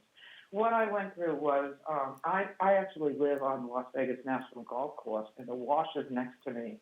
And what you saw on the news was indicative of what was living next to me for 4 months. It tore my heart out to see people living this way. It was also an environmental disaster as well as drug dealing going on, all kinds of crazy things. This was 24 hours a day, 365 for over 4 months. My neighborhood pulled together. I believe it takes a community to work with the entities that we did work with and not expect them to just come out and solve everything. Right. And yes, it was a living hell, and I don't have that situation anymore out my window and in my yard. I couldn't use my yard, my balcony. There were fires going all day long. That has moved, but where did it move to? It just shifted to another area in Vegas. And these are human beings that we're talking about. There's a myriad of issues why people are homeless, and I'm not going to get into a political discussion on that, but I just know that solving what the issues were just within Paradise Palms is not the solution. Right. And we are a very active community and a historic community. I wouldn't live anywhere else, and I don't consider just moving them out of my backyard a solution. Sure. So that's a nutshell. Now, Beth, I appreciate that explanation. And Beth Gillette is also joins us on the line. She lives in that area as well. So, Beth, my question to you is this. If you had a chance to sit down with Mayor Carolyn Goodman right now, who, let's just be honest about it, she's responsible for putting this ordinance into place. She needed some help from some other people that supported it. But if you had a chance to speak to Carolyn Goodman right now, what would you say to her? Well, what I'd like to say is, how are we coordinating with the city with the county? I want to know if they're having, back and forth talk here, because we've got two different municipalities. Obviously, the city's, worn weary of this issue, and I can understand it to a point. But what they did was they just shoved it down the road, and down the road means into residential areas. When traditionally we're accustomed to seeing this more in a downtown type setting or on busy corners or freeway exits, that type of thing. Now it's right here in our neighborhoods, and I'm aware that it's not just in our neighborhood. In fact, I went to there was a Meet Your Commissioner meeting about 3 weeks ago in our area, and so we had 3 of the commissioners present. The room was absolutely packed to overflowing. 3 different commissioner districts, and the topic of the evening by the audience was the homeless impact because of this ordinance. And to answer your first question, you asked when did we first see the initial impact of that.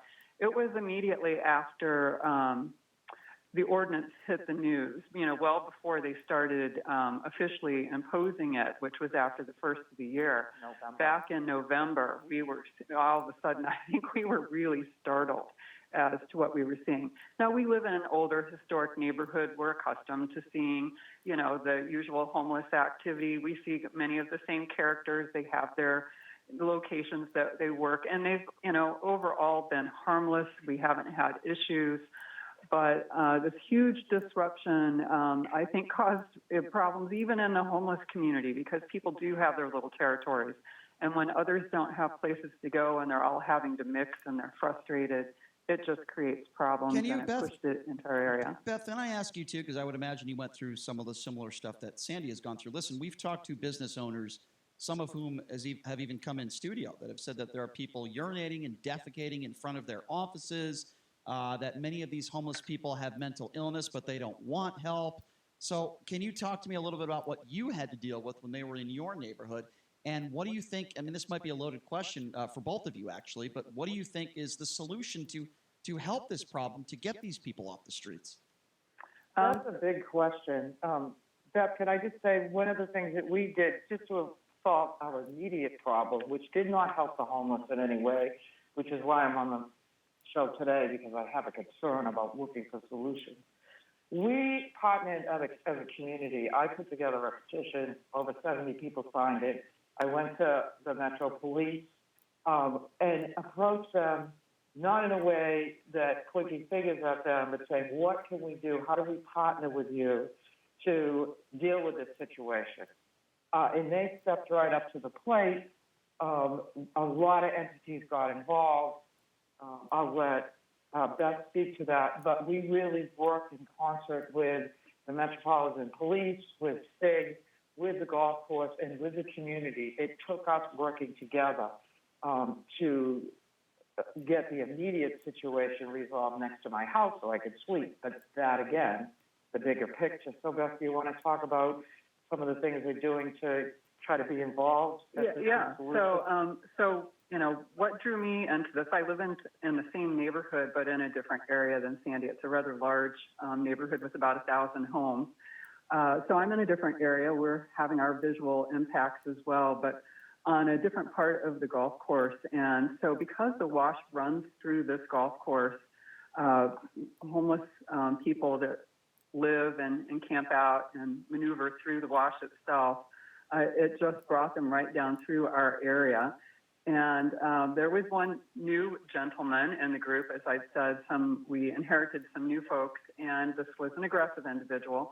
One night near the end of November, he found his way in through the golf course into the backyards, into people's homes. Either they had forgotten to leave they left a back door unlocked, or they had doggy doors for large dogs. And this gentleman helped himself into their homes and burglarized their homes. He was actually witnessed by two of the residents while they were in bed. He was in their room.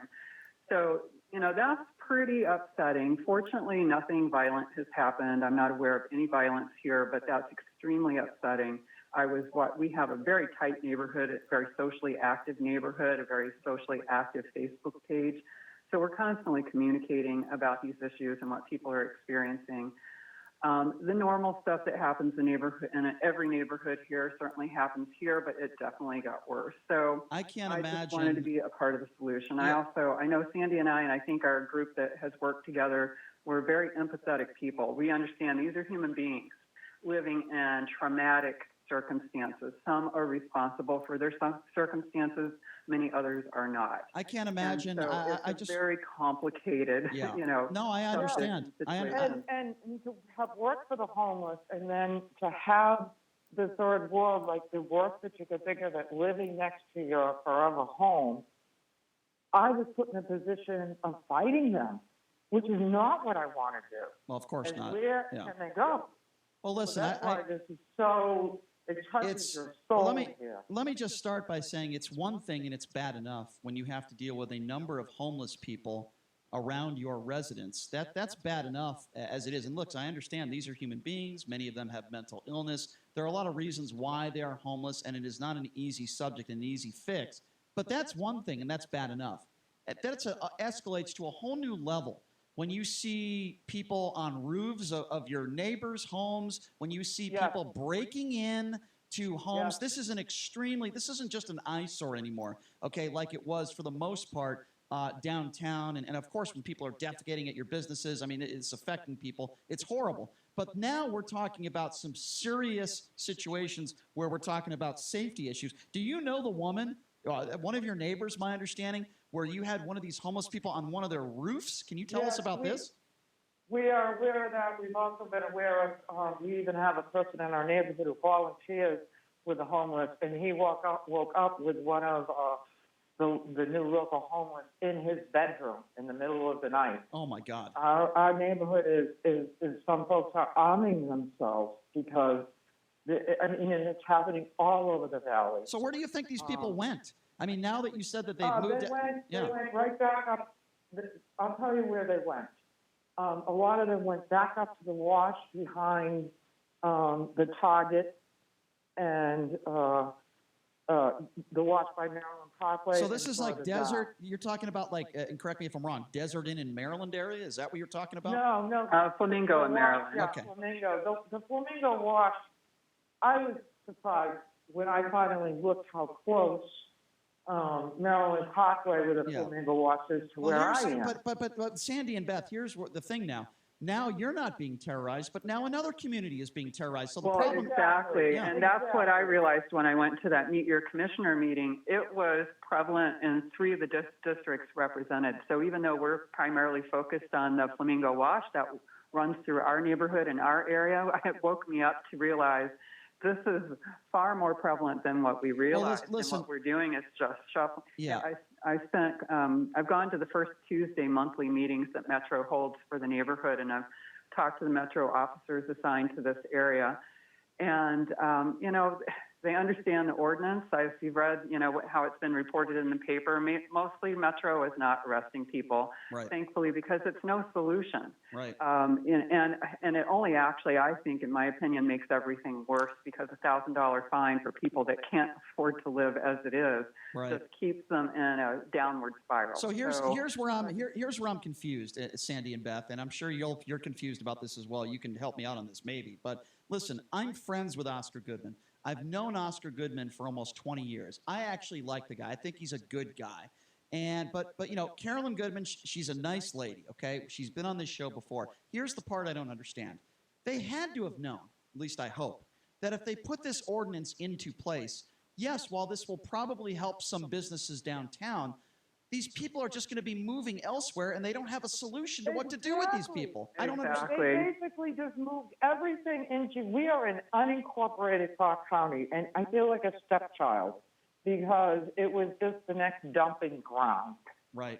It's kind of like we don't want to dump your garbage. About that. I hate to use an analogy to garbage because it's tough for me to do that because, listen, homeless people are individuals. They have families. They have friends. We want them to get the help that they need. But I'm going to make this analogy because, in a way, I guess it's similar to that, only these are human beings. But it's like when, there's dumping garbage somewhere and there's an ordinance that says you can't dump the garbage there. Well, they're just going to dump the garbage somewhere else. There's no solution to the problem. And listen, we all care about these people. I would imagine a majority of these people are at one point were stable in their lives, and maybe they got involved with the wrong people. Maybe it's drugs. Maybe it's alcohol. Who knows maybe it's gambling. But you're not going to help these people by just pushing them to walk to other communities like birds. I mean, just flying to different That's areas. why we're on this show, because that is not the solution. And I want to raise one other thing. It's also a really severe environmental issue. I live on the Wash. My view is all birds and ducks, and it's all natural to the course. Yeah. And what has happened is it's become a garbage dump. Yeah. With all and I can't even go out and pick it up because who knows what else is in there. And, when you're watching people defecating and everything, it's a real environmental disaster. This wash, you can see a sign, don't dump in the wash, it goes to Lake Mead. And it's also everybody's living around it. Yeah, and it's also important to note what you two had to deal with. I would imagine what hundreds of people have had to deal with, maybe even thousands of people. Yeah. And by the way, this is not just going on in Las Vegas. This is a problem throughout the country. We all know the major issues that are taking place in California right now. Vegas is like Disney World compared to what is taking place in California right now. Exactly. I mean, listen, I don't know what all the answers are. I really don't. But here's what I do know. Our politicians are letting these people down. They're letting people like you down, and they're letting these homeless people down. While many of these homeless people may not want help, it is because they are mentally ill and they don't understand what they're doing to their body. And the big issue is, I think, that something like this taking place is kind of proof that a San Francisco or a Los Angeles or a Skid Row situation, considering how fast Las Vegas is expanding, that could actually happen here. Mm-hmm. Yeah, it's only going to get worse if they don't come up with solutions. Let me ask you. What happens when it happens to the next person like me? Literally, when I couldn't sleep for 4 months. And I'm not functioning at my Can I ask job. you, Sandy, when you say you couldn't sleep for 4 months, like what did you hear in the middle of the night that kept you up? Like what was going on? My backyard is a fishbowl. Everything from the wash comes directly up. I'm in a two-story home. I work on my balcony because I'm a remote worker now. And I can literally for 4 months heard everything, especially at night. There would be partying going on, fires going, things being broken, stuff moving in and out. I mean, I literally, it could not have gotten any worse. And I'm sure you could And smell my a lot husband too. was out of his mind because he needs to work too. And, you know, we'd be calling the police at 3 o'clock in the morning because there's a fire raging and people screaming and fights going on. And I can't even begin to tell you. I was under siege for 4 months. Oh, I'm sorry you had to go through that. You know, Vegas is an interesting and weird town for a lot of different reasons. But, you know, you have these nice gated communities. You mentioned that you live, you know, in the area where there's Las Vegas Country Club. And there's a lot of really nice homes in that area. It's all a gated community. But there are a lot of They're areas. still having problems. Yeah, no, my next door neighbor moved out of and she's original from the Rat Pack. Right. Moved out of the country club because of all the issues they have over there. Gosh, And we're not gated.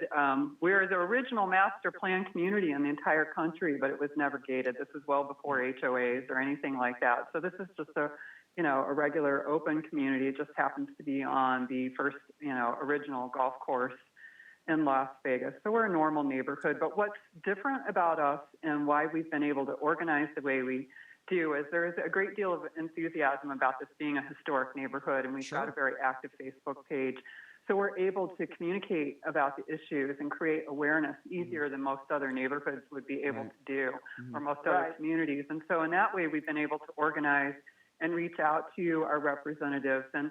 And to a level, the early efforts have looked good. Right now, we're looking good, but we've seen this. This is a cycle. Well, here's what I think. Cleaned up, yeah. And within a week or so, it's all back again. And now that we realize it's such a prevalent issue, I took the time to do a little homework on this issue. And between the city and the county, I think I need to throw a few statistics out there. We are definitely being let down, but still we need to be aware that between the city and the county, there's about $100 million being spent on this issue every single year. And that goes into all the different services provided. I'm sure it includes the, police effort and, just trying to keep them moved along and, sometimes arrested. They're housing about 3,300 people each year. There's about 2,000 beds out of all the different agencies and nonprofits involved. There's about 2,000 beds offered. But on any given day, there's about 5,500 to 6,500 homeless out on our streets. So you can see, even though it looks like on paper, considerable amount has been done and is being done, it's just scratching the surface. Well, here's what I want to say in closing. And by the way, I appreciate both of you sharing your stories. I hope that it helps people in the long run. I think it will. But let me say this. I believe that the reason why, and this is speculation, but I believe the reason why Carolyn Goodman and the other politicians in this city put this ordinance in place was not because of people like you that are living downtown. I'll tell you what it was for. It was for businesses, local businesses that maybe have some ties to some of these politicians, maybe financial ties. They were complaining, and now it helps the businesses downtown, but it hurts the good people who live in this city, like the Sandy and the Beths out there that have struggled, and now there are other people that are struggling that are living in our communities. So while you've helped businesses downtown, and I'm speaking to Carolyn Goodman, while you've helped some of the businesses, and maybe some of those businesses you have personal relationships with, while many of those businesses downtown are happy, you are hurting the good people in our community. That is what I think is happening here. She just said, not in my backyard. Yeah. Where is the community spirit where we work together? Las Vegas is a very small area of the valley. Right. But this has been our brand for some time. Business first, people last in Vegas. I mean, we could, spend weeks talking about all the different issues.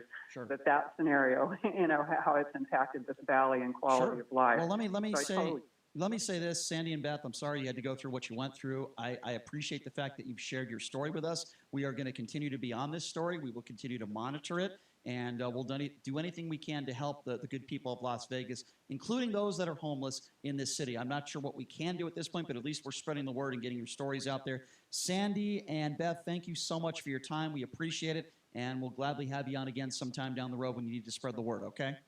Thanks, guys. Appreciate it. Thank you very much. Thanks a lot, Sandy and Beth. That is Sandy, Trent, Falia, and Beth. They have lived in this community around Las Vegas Country Club, sort of terrorized by the homeless people in that area. We have a perfect example. Sandy said she couldn't sleep for 4 months. There are some homeless people that have been breaking into homes, into bedrooms, that have been terrorizing that local historic community. And by the way, it is a historic community. And now they've moved on from that neighborhood, and they've gone to another wash in another neighborhood. The city, this is Carolyn Goodman's biggest issue as far as I'm concerned in her tenure. It's not about bringing the Raiders here. It's not about getting a ballpark at Red Rock or a soccer team. She needs to address this issue in a more manageable and intelligent way. This ordinance is not working. While it's helping local businesses downtown, it's hurting people like Beth and Sandy who just came on this show. This needs to be addressed, and something needs to be done. It's helping local businesses downtown. It's helping it's helping businesses on the Strip. It's helping businesses. Brian, 1.1 million people visit Las Vegas every single week for a reason, because it is a tourist town. And when you are a tourist town, you're going to be, obviously the businesses will be first and the people will be second. The issue with this is, I think you're expecting Carolyn Goodman for her solution to be perfect for everybody, to make everybody happy, and that just is not possible. Obviously, the homeless people they're going to migrate to different parts of the city, and there's nothing you can do about that. The question is, how do you get them to stop doing that without allowing them to affect the businesses downtown and the businesses on the Strip that keep Las Vegas what it is, that allow things like the Las Vegas Raiders to come, that allow things like the multiple casino resorts that are on the Strip, and all the revenue that come. And the Las Vegas Strip is probably the most profitable street in the United States outside of Wall Street. I mean, on a consistent basis. And so the question is, you can't really make everybody happy. And saying that's Carolyn Goodman's biggest issue. I mean, yeah, the homeless issue is an issue across the United States, and that's just a matter of wealth disparity. In Las Vegas, it's worse because you have gambling. You have a lot of these people, and a lot of them are ex-veterans under the Obama administration, which was not good for veterans at all. But they have gambling issues. They have drug addictions. And in Las Vegas, you have access to all the vices you want. And so I think that you have to look at that first and then look into the mental health thing. But, yeah, they're going to migrate. Just the question is, how do you stop them from doing so? I'm just saying, when I wake up to a motorcycle, one of my neighbors is such a pain in the ass. Yeah. He has a motorcycle that he revs up at 2 o'clock in the morning. Sometimes it wakes me up, and I wake up pissed off. I can't even, and this happens like maybe once a week, right?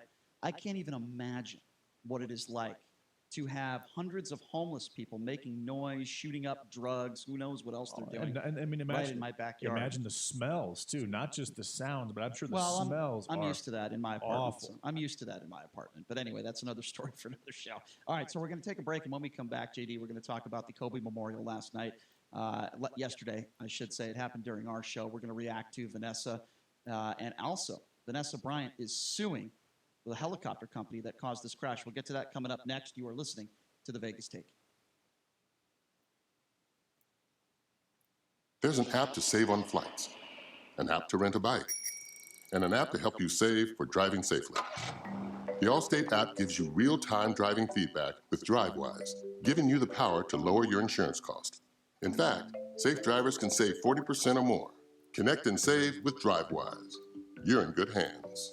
Download the Allstate app today. Savings may vary by state and driving behaviors. Subject to terms, conditions, and availability. Use of Allstate Mobile with activation of DriveWise required. Allstate Fire and Casualty Insurance Company and affiliates, Northbrook, Illinois. This is John Greenhut, and if your teeth are stained from coffee, tea, or smoking, Power Swabs is the answer. In 5 minutes, you'll see 2 shades whiter teeth, and in 7 days, 6 shades. Even better, there's no messy strips or trays that you have to leave in your mouth for an hour. Just swab your teeth for 5 minutes, and you're done. To try Power Swabs, call 1-800-679-0969. Your bright white smile will have your friends talking about how great you look. Try it risk-free. 1-800-679-0969. That's 1-800-679-0969.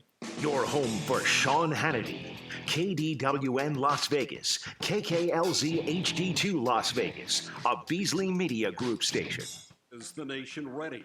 I'm Mike Moss. We expect we will see community spread in this country. The CDC's Dr. Nancy Messonnier preparing Americans for an outbreak of the coronavirus. It's not so much a question of if this will happen anymore, but rather more a question of exactly when this will happen and how many people in this country will have severe illness. The coronavirus grips Washington today as the government and lawmakers look to make sure the U.S. is prepared for what health officials warn could be a bad outbreak. Senate Minority Leader Chuck Schumer says the administration is doing too little to confront the coronavirus. And Schumer says whatever the administration is doing, it's coming too late. The Trump administration is trying to build an airplane while already in mid-flight. Republican Senator John Kennedy also seems frustrated by the administration's response as he questions the acting head of Homeland Security, Chad Wolf. The American people deserve some straight answers on the coronavirus. While in a separate hearing, the Secretary of Health and Human Services, Alex Azar, says more cases of coronavirus in the U.S. are very possible. Linda Kenyon, Washington. It's not only lawmakers concerned about the response to the coronavirus. White House correspondent Jeremy Diamond reports the president is also frustrated. The president's frustrations privately really are a sign of some of the growing concerns within his administration, not only from the president, but from other administration officials who are realizing now that coronavirus could be a bigger challenge than they initially thought it would be. And we are seeing this administration beginning to step up its response. They just put in an emergency funding request for $1.25 billion in emergency funding to combat the coronavirus. New cases and deaths today from the coronavirus across the globe: China, Iran, Italy, and South Korea. Stocks are down sharply. The Dow down about 550. I'm Mike Moss. It's time to check the roads. From the Learner Road Traffic Studio.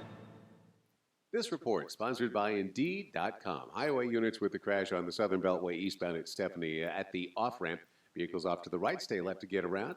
And also a crash reported at Las Vegas Boulevard near Fremont Street. This is with injury sustained. Police and fire were the scene. And a hit-and-run accident investigation underway at Rose Street at Pinto Lane. A traffic hazard is reported Spring Meadow at Torrey Pines Drive. May be debris on the roadway. You're in charge of hiring. Let Indeed's customized screening tools help fine-tune your shortlist so you can get moving to your other to-do list. Post your next job at Indeed.com/hire. I'm John Michaels from the KDON Traffic Center. Get the rest you deserve with Helix Sleep. Helix makes personalized mattresses to fit your unique body type and sleep preferences and give you the best sleep of your life. Go to helixsleep.com and get up to $200 off mattress orders. If your business is in need of office furniture, look no further than Office Furniture Concepts. From executive furniture to workstations, conference tables to reception furniture, and more, Office Furniture Concepts has got you covered. With true commercial-grade quality at competitive prices and knowledgeable staff, it's no wonder Office Furniture Concepts has been serving the Las Vegas community for over 2 decades. Visit Office Furniture Concepts showroom on West Tropicana at Arville or call 702-873-8555. That's 702-873-8555. Have you been lied to by Washington politicians and the Wall Street propaganda machine? Hi, I'm Inc. Magazine best-selling author Brett Kitchen. And if you're over 55 with an IRA or 401k, I want to give you a free copy of my new book, Wealth Beyond Wall Street, because according to Time Magazine, Wall Street's 401ks have failed millions of Americans. After losing 35% in my IRA in the crash years ago, I said enough. And since then, I discovered a way to grow money potential double digits, reduce taxes dramatically, and also have my money protected when the next stock market crash hits. When the next market crash hits, you lose nothing. Call Wealth Beyond Wall Street now to get your free book and talk to a specialist to discover this little-known strategy to get potential double-digit growth during good years and never lose in the next market crash. Call 800-436-8181 to discover this asset that people like Walt Disney and JCPenney use to grow wealthy. Plus, get one of just 97 free books left. We even cover shipping and handling, no credit card required. Call 800-436-8181. 1-800-436-8181. That's 1-800-436-8181. The longest-running event in Las Vegas is back for its 58th year, February 28th through March 1st at the Westgate Resort and Casino. It's 3 shows in one: the Las Vegas Antique Arms Show, International Sporting Arms Show, and Custom Knife Makers Show. See sporting firearms, antiques, collectibles, custom knives, and more with leading dealers from around the world and featuring the Firearms Engravers Guild of America, the foremost authority for firearm engravers and hand engraving enthusiasts. All at the Westgate Resort and Casino, February 28th through March 1st.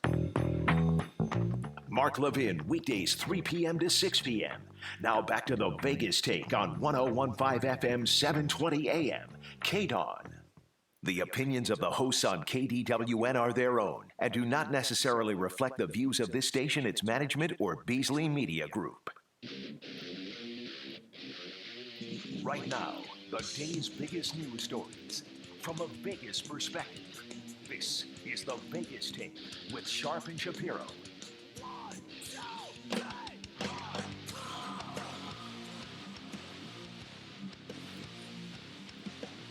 All right, welcome back. It is the Vegas Take, hour number 3. By the way, also broadcasting live on YouTube. Check it out, the Vegas Take page on YouTube, where we are always broadcasting live with multiple cameras.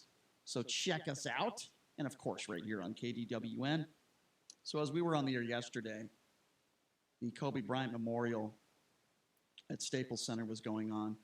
And like I said, of all the famous celebrities that have passed away, and there's been plenty of them, sadly, during my lifetime, this was the one that really got to me personally.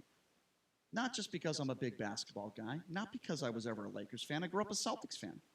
But I also grew up with Kobe Bryant. I'm 39 years old.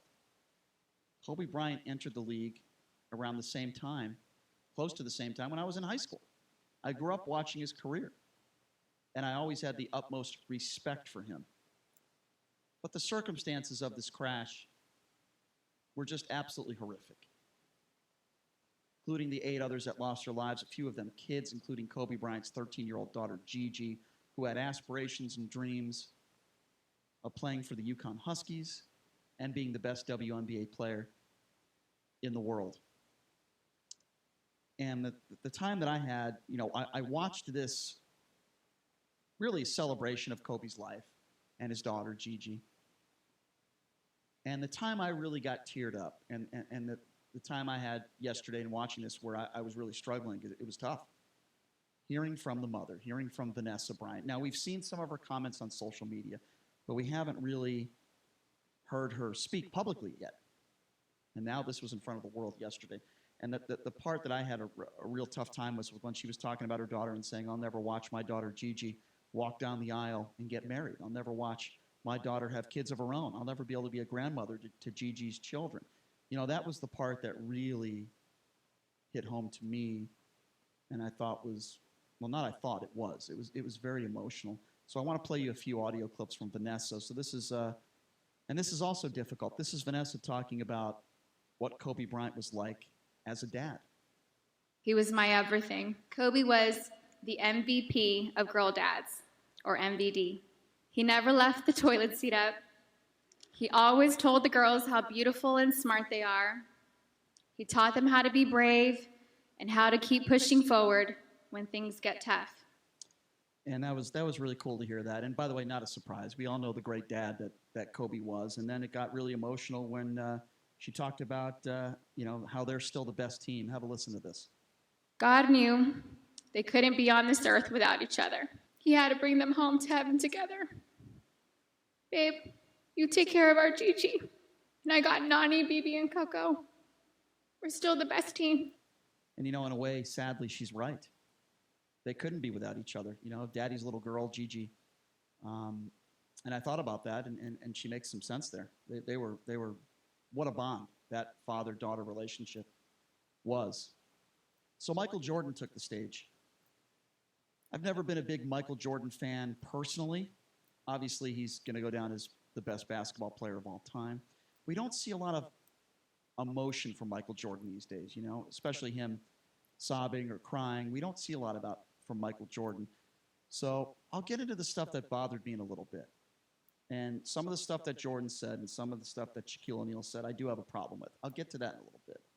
But let's talk about the positive here. The fact that Michael Jordan was there, the fact that he took the stage and doesn't do a lot of this sort of thing, the fact that he was emotional was really great to see. It was great to see Jordan do that and show his human side, which he doesn't show very often, by the way. So Jordan talked a little bit about his relationship with Kobe. Kobe was my dear friend. He was like a little brother. Everyone always wanted to talk about the comparisons between he and I. I just wanted to talk about Kobe. And as I got to know him, I wanted to be the best big brother that I could be. And Jordan talked about stories, and I found this so awesome and so cool. Because, these are stories that the public didn't know. I didn't know that Kobe Bryant and Jordan were that close. What I also didn't know is that after Kobe Bryant retired, he was teaching his daughter how to play basketball, and he would give Michael Jordan calls at 2, 3 in the morning, Jordan said. So Kobe would call Jordan at like 2 in the morning, wake him up and say, hey, I'm trying to teach my daughter how to play basketball. What moves were you working on when you were 12 years old? And Jordan's response was, I was playing basketball, or I was playing baseball when I was 12. I thought that was so funny and so awesome. But that's how much Kobe cared about his family and cared about teaching his kids, and in this case, his daughter Gigi, how to play basketball, is that he would call these legends in the middle of the night and ask for advice on how to coach. Gino Auriemma took the stage, by the way. And when Gino Auriemma took the stage, most of their conversations were about life, but were about, he wanted coaching advice from Gino. And then Gino Auriemma goes on stage yesterday and says, you know, I saw a video of Kobe's daughter, Gigi, not shooting the ball when she was open and passing it. And I assumed to myself, well, she's definitely not listening to her dad. And I thought that was so funny. I thought that was so awesome. It's so funny and so real, but it's also a testament to Gigi about how in life she wasn't a selfish person. And in basketball, she wasn't either. I'm sure her dad probably did tell her to shoot when she was open. But I found it so amazing. Here we have one of the best basketball players to ever play the game, a self-teacher, obsessed with the game, and he wanted help. He wanted help. He wanted help from people like Gino Auriemma and Michael Jordan. How do I coach my daughter? That's the kind of guy Kobe was. He was always trying to learn from different people. And Jordan went on to talk a little bit about now that everyone's got a crying meme on Jordan. I thought this was actually a funny moment because you usually don't see Michael Jordan crying. I can't recall the last time. The last time I saw Michael Jordan cry was when he won the NBA championship a short time after his father had died. So this is Jordan talking about crying. Now he's got me. I'll have to look at another crime meme for the next.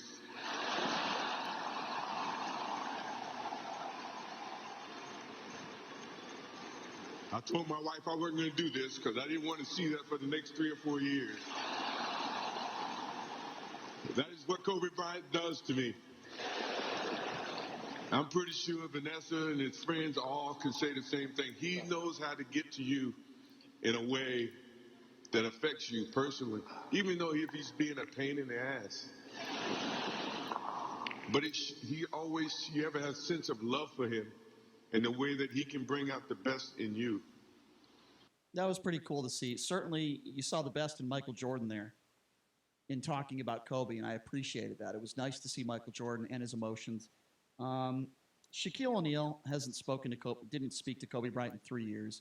They always had a volatile relationship, and nobody can convince me that the relationship was just fine. They hadn't even had a conversation in 3 years. Obviously, something was wrong there.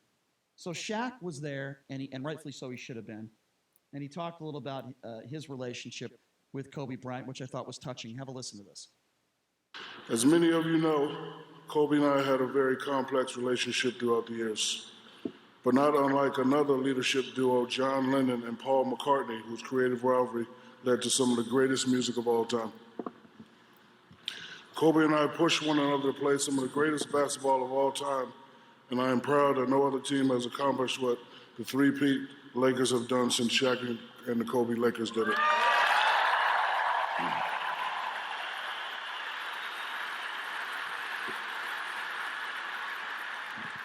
And yes, sometimes like immature kids, we argued, we fought, we bantered or insulted each other with offhanded remarks, our feud. But make no mistake, even when the folks thought we were on bad terms, when the cameras were turned off, he and I would throw a wink at each other and say, let's go whoop some ass. We never took it seriously. In truth, Kobe and I always maintained a deep respect and a love for one another. Okay, now I believe him when he says that. I believe they both respected one another. I don't doubt that for 1 second. The problem I have is, and listen, we all go through our situations with personal relationships, and I get all that. But there's a reason why Shaquille O'Neal feels a lot of guilt today. And the reason why he feels a lot of guilt is because he didn't do enough, he feels. And by the way, I tend to agree with that. With all the people that Kobe Bryant reached out to and all the great relationships Kobe's had, this falls on Shaquille O'Neal in my personal opinion. And I think that's why he's feeling that guilt. I think that Shaq, it's one of those situations where, say you had a strong love for someone and you don't tell them and they die. I think that Shaq didn't know that. I think that Shaq thinks that Kobe Bryant didn't know that he had the type of respect or the type of love for him. But here's my issue. I think he feels very, very badly about that, especially after not talking for 3 years. But there are people that spoke yesterday that, like Gino Auriemma, we'll get to Jimmy Kimmel and Rob Pelinka, but there are people like that who spoke who I thought did a phenomenal job. Shaquille O'Neal is talking about we did this. We won championships. This isn't about you, Shaquille O'Neal. This is about Kobe Bryant. Michael Jordan, and one of the last things that Michael Jordan said, he said, I know I did everything I could to be a great big brother to Kobe Bryant. He talked about how sometimes Kobe Bryant was a pain in the ass, calling him in the middle of the night. He talked a little bit about, the crying meme. That. Again, I appreciate the fact that Jordan was there and Shaq was there. They needed to be there. I appreciate the fact that they've showed emotion. I appreciate the fact that they're grieving and they're supporting the families. They're doing a lot of good things. But why do they have to make it about themselves? Let me tell you what it's like to not think about yourself and think about somebody else. Have a listen to Jimmy Kimmel get emotional. Have a listen to this. Everywhere you go, you see his face, his number, Gigi's face, Gigi's number, everywhere, at every intersection. That's real emotion. This isn't about Jimmy Kimmel, and I understand Jordan and Shaq have tremendous egos. I just have a problem with it making about we. We won championships. We did that. I have a problem, Michael Jordan. I was a great big brother to him. I did everything I could for him. This isn't about you, Michael Jordan. This isn't about you, Shaquille O'Neal. This is a day to talk about Kobe Bryant. Now, you want to talk about your personal relationships with him. You want to talk about, why couldn't Shaq, let me give you an example. Why couldn't Shaq get up there yesterday and say, I wouldn't have won any of these championships without Kobe Bryant. I'm a better man because of Kobe Bryant. But he didn't say that. Why couldn't Michael Jordan put away his ego for a second and say, everybody there's a lot of people that want to compare the two. Let me be very clear. Kobe Bryant, in my opinion, is the best player to ever play the game, not me. Why couldn't Jordan just take 10 seconds and just push his ego aside, forget about me, Michael Jordan, and let me put Kobe Bryant number one? I think that would have gone a long way if Jordan did something like that, but he didn't. That's not Michael Jordan. Kareem Abdul-Jabbar said it best about Michael Jordan. He cared more about his Nike products than true humanitarian issues. Now, with that being said, I'm glad he's there and glad he showed some emotion. But you understand what I'm saying? Why couldn't have Jordan said, the last thing Jordan said was about him. As he got off the stage, before he hugs Vanessa, he says, I know I did everything I could do to help Kobe as a big brother. That's the last thing he said. Inappropriate. Inappropriate.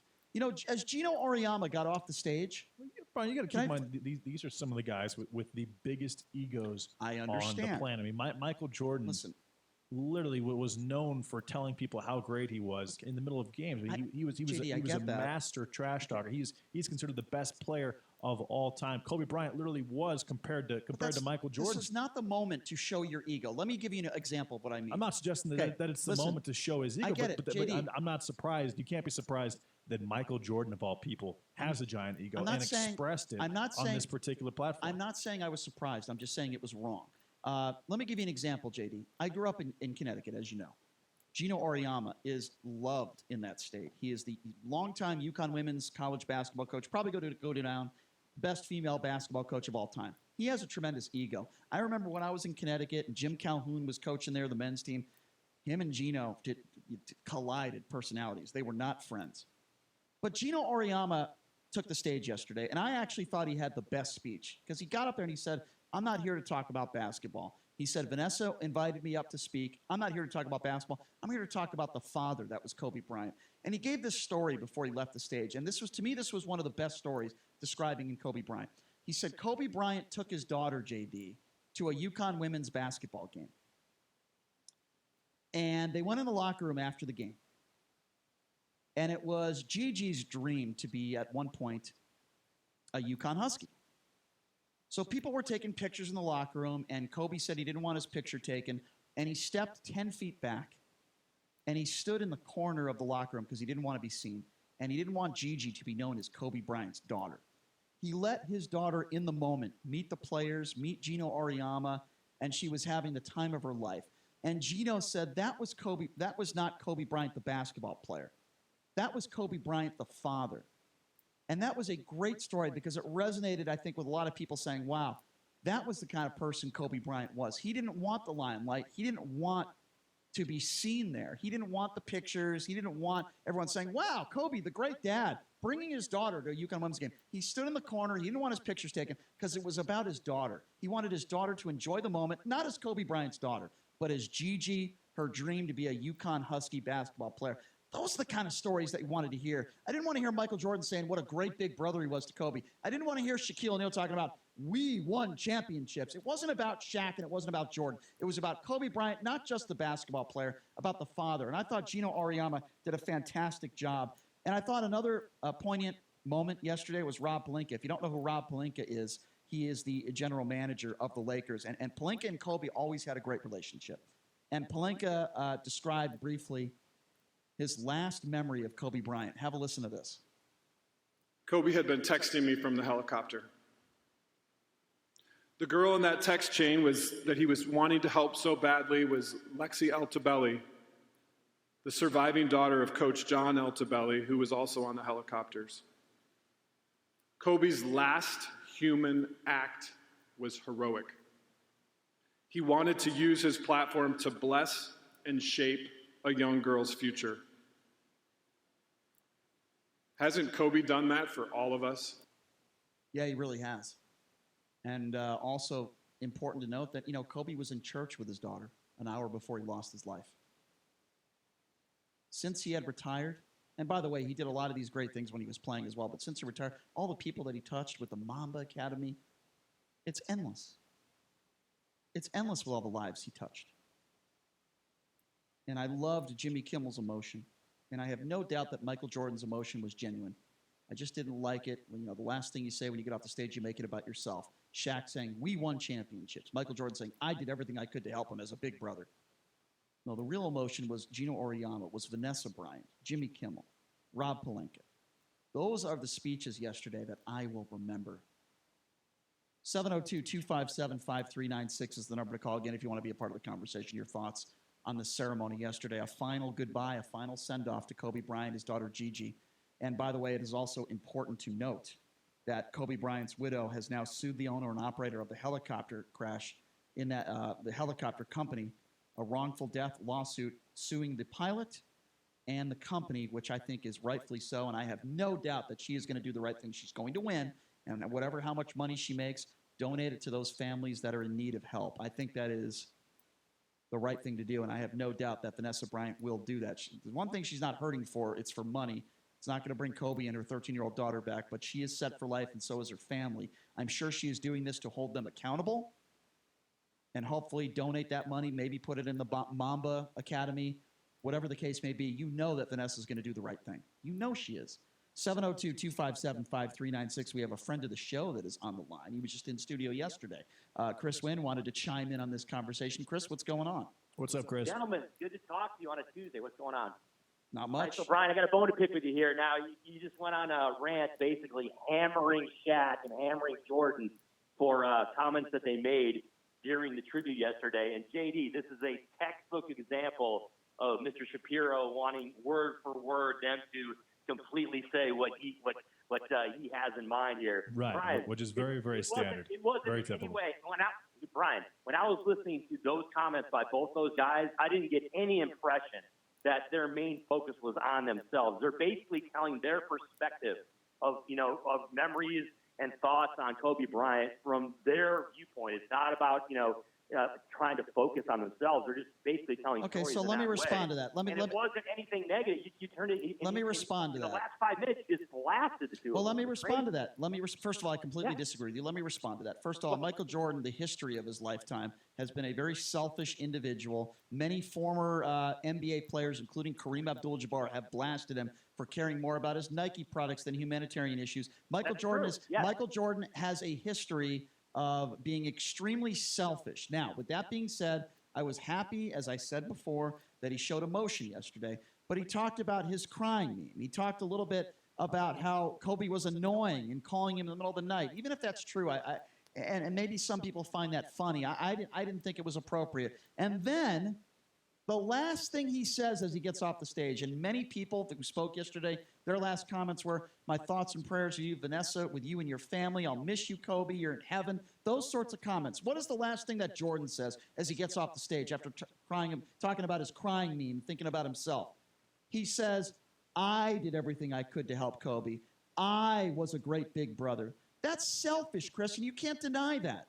I completely disagree. And look, JD, we've heard this before from Brian. There's been situations when LeBron James came out 2 weeks ago after the tragedy. You blasted LeBron James by saying, trying to say that he made it about himself. Now, look, And I kind of want to get both your guys' thought on this.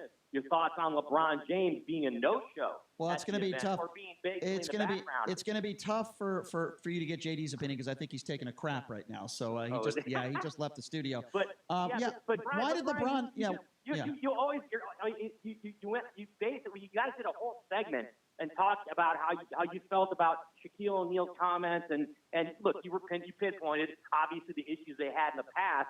But mostly what you said about Michael Jordan was all positive. You were waxing poetic on what Michael Jordan had to say, and then in the last 5 minutes, you started out on Shaq. You basically started out by saying, well, listen. Let me start with let me continue. Hold on.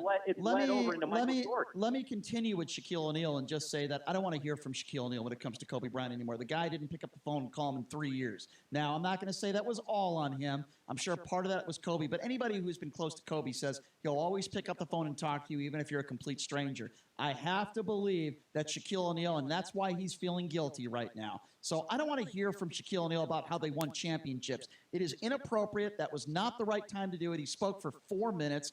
This is what I wanted to hear. Okay, and I think a lot of people would agree with me on this. Brian, this is what you're doing. You're going to tell us word for word what you thought they Okay, said. well, let me. That's what I'm pointing out. It's not word for word. It's about putting your own egos aside. I don't want to hear about the championships they won. Michael Jordan could have put all the stuff aside about being the best player. He could have said something and put his ego aside and said, But they're Brian. They're basketball players. What else are they going to talk? That's their connection. It's not like Shaquille O'Neal. Well, here's what Gino Auriemma did. Excuse me. Gino Auriemma. Gino Auriemma is going to go down as the best female basketball coach of all time. He started off his speech, said that Vanessa asked him to talk, and he said, I'm not going to talk about basketball. I'm going to talk about Kobe Bryant, the father. And to me, that is more poignant and that is more important than how many championships he won with Shaquille O'Neal or Michael Jordan being a great big brother to him that he was. I wanted to hear more, and I think many people would agree with me. You want to hear about Kobe Bryant, the person. And Shaq didn't do that, and Jordan didn't do that. Gino Auriemma did do that. Vanessa completely disagree. Okay, they talked about his personal traits. They talked about how he related to them personally. I don't understand. They didn't just talk straight about basketball. Well, we're going to have to disagree. Their personal experiences with the actual individual. All right, it wasn't just all about basketball. Yes, they are basketball players. All right. So obviously, they're going to talk basketball. Well, it's not all we're or up nothing. against the break. They talk about everything. I have a feeling we will continue this conversation either on or off the air, Chris Wynn. Yes, but sir. I appreciate your take, my friend. Thank you for calling in. Appreciate it. That is Chris Wynn. We're going to take a quick break. When we come back, this is going to be really interesting.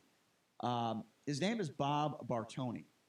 He is the Little League director in Pennsylvania, and he is making sure that nobody is calling their team the Astros. He's going to explain why. I have a feeling it has something to do with the cheating scandal. We'll get to Bob coming up next. You are listening to The Vegas Take.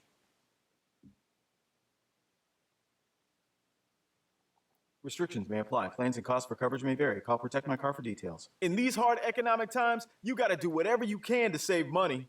One of our biggest expenses could be our cars, especially when unexpected repair bills hit. Not anymore. If you do own a car, truck, or SUV made from 1999 or higher, you could stop paying for car repairs. That's right, you might not have to pay a penny to have it repaired. Just dial **1244 on your mobile phone now to see if you qualify. You must have an automobile made from 1999 or higher, and all repairs for your engine, transmission, and much more can become a thing of the past. Dial **1244 on your mobile phone today and get your car protected before your next repair bill hits. That's right, total protection for your car and no more repair bills. Just dial **1244 on your mobile phone now to see if your car qualifies. That's **1244. Never pay for car repairs again. Just dial **1244 on your mobile phone now. Dial *1244. Not if, but rather when the U.S. will be hit by an outbreak of the coronavirus. The fact that this virus has caused illness, including illness resulting in death, and sustained person-to-person spread is concerning. These factors meet two of the criteria of a pandemic. As community spread is detected in more and more countries, the world moves closer towards meeting the third criteria, worldwide spread of the new virus. Lawmakers in Washington today learned the disease rapid response team is running out of money. And the nation is woefully short of the face masks that are needed to slow the spread of the virus. Economists remain worried about the economic fallout from the virus outbreak, including its effect on global supply chains and trade. Stocks have been heading lower almost all day. The Dow is just down now more than 900 points. S&P down 100 points. I'm Mike Moss. It's time to check the roads. From the Lerner and Rowe Traffic Studio.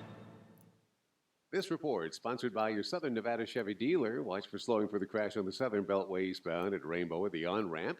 Stay left to get around. Also an accident on Las Vegas Boulevard near Fremont that is with injuries sustained. Watch for police and fire with the scene.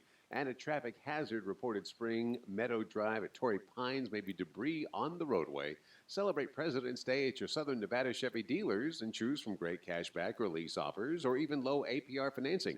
Hurry to a Southern Nevada Chevy dealer and drive away in a new Chevrolet. I'm John Michaels from the KDON Traffic Center. Vegas, you work hard serving others day and night. Don't spend all your money on a car payment. Call and talk to a personal advisor at Paul Blanco's Good Car People Las Vegas. We submit to multiple lenders to help you get approved. We can even help with your down payment. Single moms, couples starting out, seniors, and families with multiple vehicles. Your friendly advisor can help you work through your credit challenges to get you approved for the Honda, Toyota, Nissan, and more. Visit our location on East Sahara or get approved before you shop at paulblancosgoodcarpeople.com. This is Harry Jacobs from Credit Restoration of Nevada, inviting you to join me for the Credit Show, Saturday mornings between 9 and 10, here on the new 101.5 FM and 720 AM.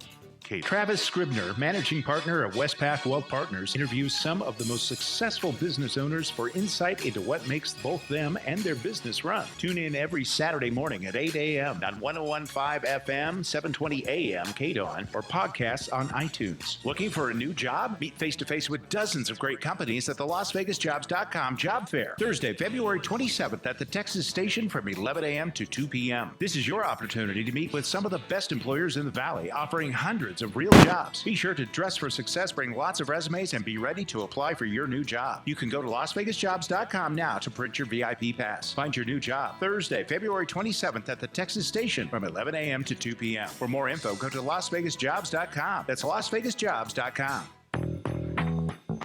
Mark Levin, weekdays 3 p.m. to 6 p.m.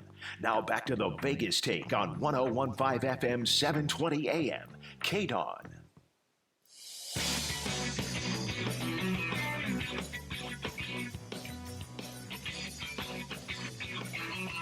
All right, welcome back. It is the Vegas Tape. Sharp and Shapiro. Glad you could join us on a Tuesday. By the way, a reminder of a pretty cool guest we got tomorrow on the show. So Pete Buttigieg's brother-in-law has made some statements recently over the last few weeks saying that he believes Pete Buttigieg is anti-God. Well, his brother-in-law will be coming on the show tomorrow. So this should be a very interesting debate. I believe, if I'm not mistaken, his brother-in-law is a pastor, and that might have a little something to do with his religious beliefs on Pete Buttigieg, I would imagine, being gay, being anti-God. So his brother-in-law will be joining us live tomorrow on the show. That will be very interesting, and let's make no mistake about it. Pete Buttigieg is still very much so in the mix to possibly be the front runner in the Democratic Party. Now, I don't think that's going to happen, but we'll have to wait and see how this whole thing plays out. So that should be interesting tomorrow. So, you know, he did actually just get the support of the second largest newspaper in South Carolina right before the debate tonight. Mm-hmm. So that's going to help him a little bit. So that should be an interesting interview tomorrow. Here's something else that's pretty interesting. We know that this Houston Astros cheating scandal is not going away anytime soon. Even Derek Jeter made some comments yesterday saying that it is a black eye for baseball. I think everyone that has not been involved with the cheating scandal would agree this is horrible for Major League Baseball. It's terrible the way they handled it. They have ruined careers because of it. And the fact that none of these players are being disciplined for it is disgusting. It is outrageous. Major League Baseball, everyone involved in this, including the higher-ups, should be ashamed of themselves. And I don't want this story to go away. I don't. So this is an interesting situation here because, as you know, a lot of these Little League teams across the country even call themselves the Houston Astros. And there have been several districts that are now stripping those names away because of this cheating scandal. It's happening across the country. So Bob Bertoni is the district administrator for District 1631 Runs a little league out there in Pennsylvania, and he joins us right now on the line. And he runs one of those districts of Little League Baseball that has banned the Astros name. And Bob joins us right now on the line. Bob, I appreciate you taking some time to join us. How you doing? Hey, what's up, Bob? Hi, guys. How are you today? Thank you for having me. I appreciate you coming on and spending some time with us. Okay, so give me the basic rundown of why you decide to make this decision, Bob, when it was implemented. All right. Well, basically the decision is twofold. Now, I oversee 23 leagues in my district, and we had a few leagues that do carry the Astros as a nickname. And when the story broke out in California, I had a couple of presidents of my leagues reach out to me and say, hey, what should we do? What are we doing? Should we do the same thing? What do you think? So to take the onus off of them, I met with my staff, and we decided as a district to recommend that we do not use the Astros name. And the reason for that is twofold. One, we didn't want our kids putting on that jersey, and then all of a sudden they're being ridiculed for it, or there's a lot of negative connotations that go with wearing that uniform right now. I use the example, I think it's the scarlet letter now of baseball, that jersey. And I just didn't want to put our kids in a bad situation where they're called cheaters before they even a pitch is thrown in a game. So I think it was more to protect them, first of all, to protect our kids, because although they may know what's going on, I don't think they understand the severity of it. So I thought, let's protect our kids and let's not give them the opportunity to be put in that situation. That was the first thing. Well, Bob, first of all, let me say this, my reaction to this. I applaud you for doing this, number one. I think it sets a great example for these kids to show these kids cheating is wrong. Because let's be honest about it, guys like Altuve and some of these kids look up to players like that. And for you to set an example and say, we're not going to call ourselves the Astros, at least not for now, because what they did was wrong, like I said, I think it sets a great example for these kids in showing them that cheating is a bad thing to do, and adults do it sometimes, and it's wrong. So I applaud you for doing that. I would imagine many of the parents would agree. Is there anyone that has disagreed with you? Well, you know what? Outside of a few hate mails, and I'm sure it probably came from the Houston area, other than that, the response has been very, very positive. And, for what you just said, that was the second reason why we did this, that we're using it as a teaching tool. In our own Little League pledge, it says we will play fair and strive to win. Our motto is about courage and character. And in today's society, as you guys very well know, there have been kids don't understand that there's consequences for actions, whether it's a negative consequence or a positive consequence. We just don't do that anymore as a society. So we said, listen, there has to be a punishment here, and kids have to understand that cheating is never an option, ever an option in any sport you play. Bob, can I ask you, I would imagine you have a background in baseball yourself. You played when you were younger. So let me ask you this then. What do you make of this situation where the players are not being held accountable in any way, shape, or form? It's funny that you should ask that. I really sat down and I thought about that. And I'm thinking, are they really not being punished? Because maybe the commissioner's idea all along was to say, look, the public, the ridicule that they're facing from the public, from the fans, from the leagues, the embarrassment now that they're facing, is that really their punishment? Because right now, I'm not sure I want to be in an Astros dugout, no matter, if you were involved in it or not. Yeah. So maybe the commissioner's idea was that, the public scrutiny of this would be their punishment. And I get that, and you're right. But with that being said, what I don't like is when some baseball purists, not all, and I'm not saying you would say this, but there are some baseball purists out there that are saying, let baseball police itself. Let some of these pitchers peg these guys the first couple weeks of the season. I think that is one of the dumbest things I have ever heard in my life. Yeah, I mean, I agree. I agree. But why would you want to put someone at harm? Yeah. Why would you want the risk of injuring someone? Right. Listen, two wrongs don't make a right. Right. Remember that. Exactly. So I've been asked, what do you think would have been a proper punishment? I have a great one. We strip Olympic athletes after they test positive for drugs. We've taken away coaches' victories after they found out that we've been cheating. They should strip them from their title. This is my opinion now, not anybody else's. This is my opinion. They should strip them of their title and then take away half their home games for this year. Make them play on the road. Houston loses all that revenue, and those players are inconvenienced by being on the road 3/4 of the season. I think that's where he should start. And, I wouldn't want to make that decision. I feel bad for the commissioner. This is the first time in the history of sports that anyone has ever faced this. This is a tough decision, but this is a decision that after you make one, you could go back, look at it, and tweak it. Once you become clear, when you write something angry, you're not supposed to send it right away. Sure. I think it's the same concept. Yeah. I made a judgment. Maybe I'm wrong a little bit here, and now I got to go back and tweak it. And I think if he does that, it might ease the controversy today.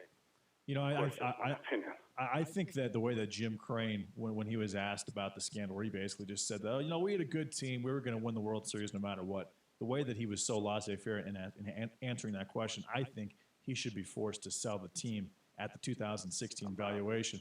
I have a question about the players in your league. Have you had any players that are big Jose Altuve or Alex Bregman or Astros or Carlos Correa fans or George Springer, or Garrett Cole, Justin Verlander, the list goes on. They have so many All-Stars on that team. Have you had any players that have been big fans of these guys who have been outspoken? Obviously, they're 7 to 12 years old, but they have been outspoken in saying that these guys did wrong and how it's affecting their lives.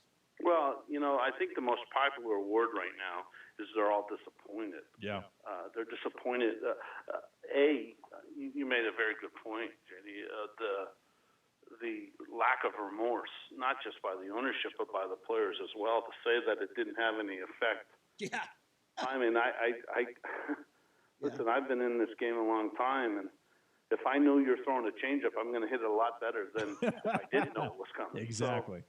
So, I think everyone, even Altuve fans, who Altuve happens to be probably the most popular player in this area, a lot of his fans are just disappointed. I think more is the right word to use, the correct word to use.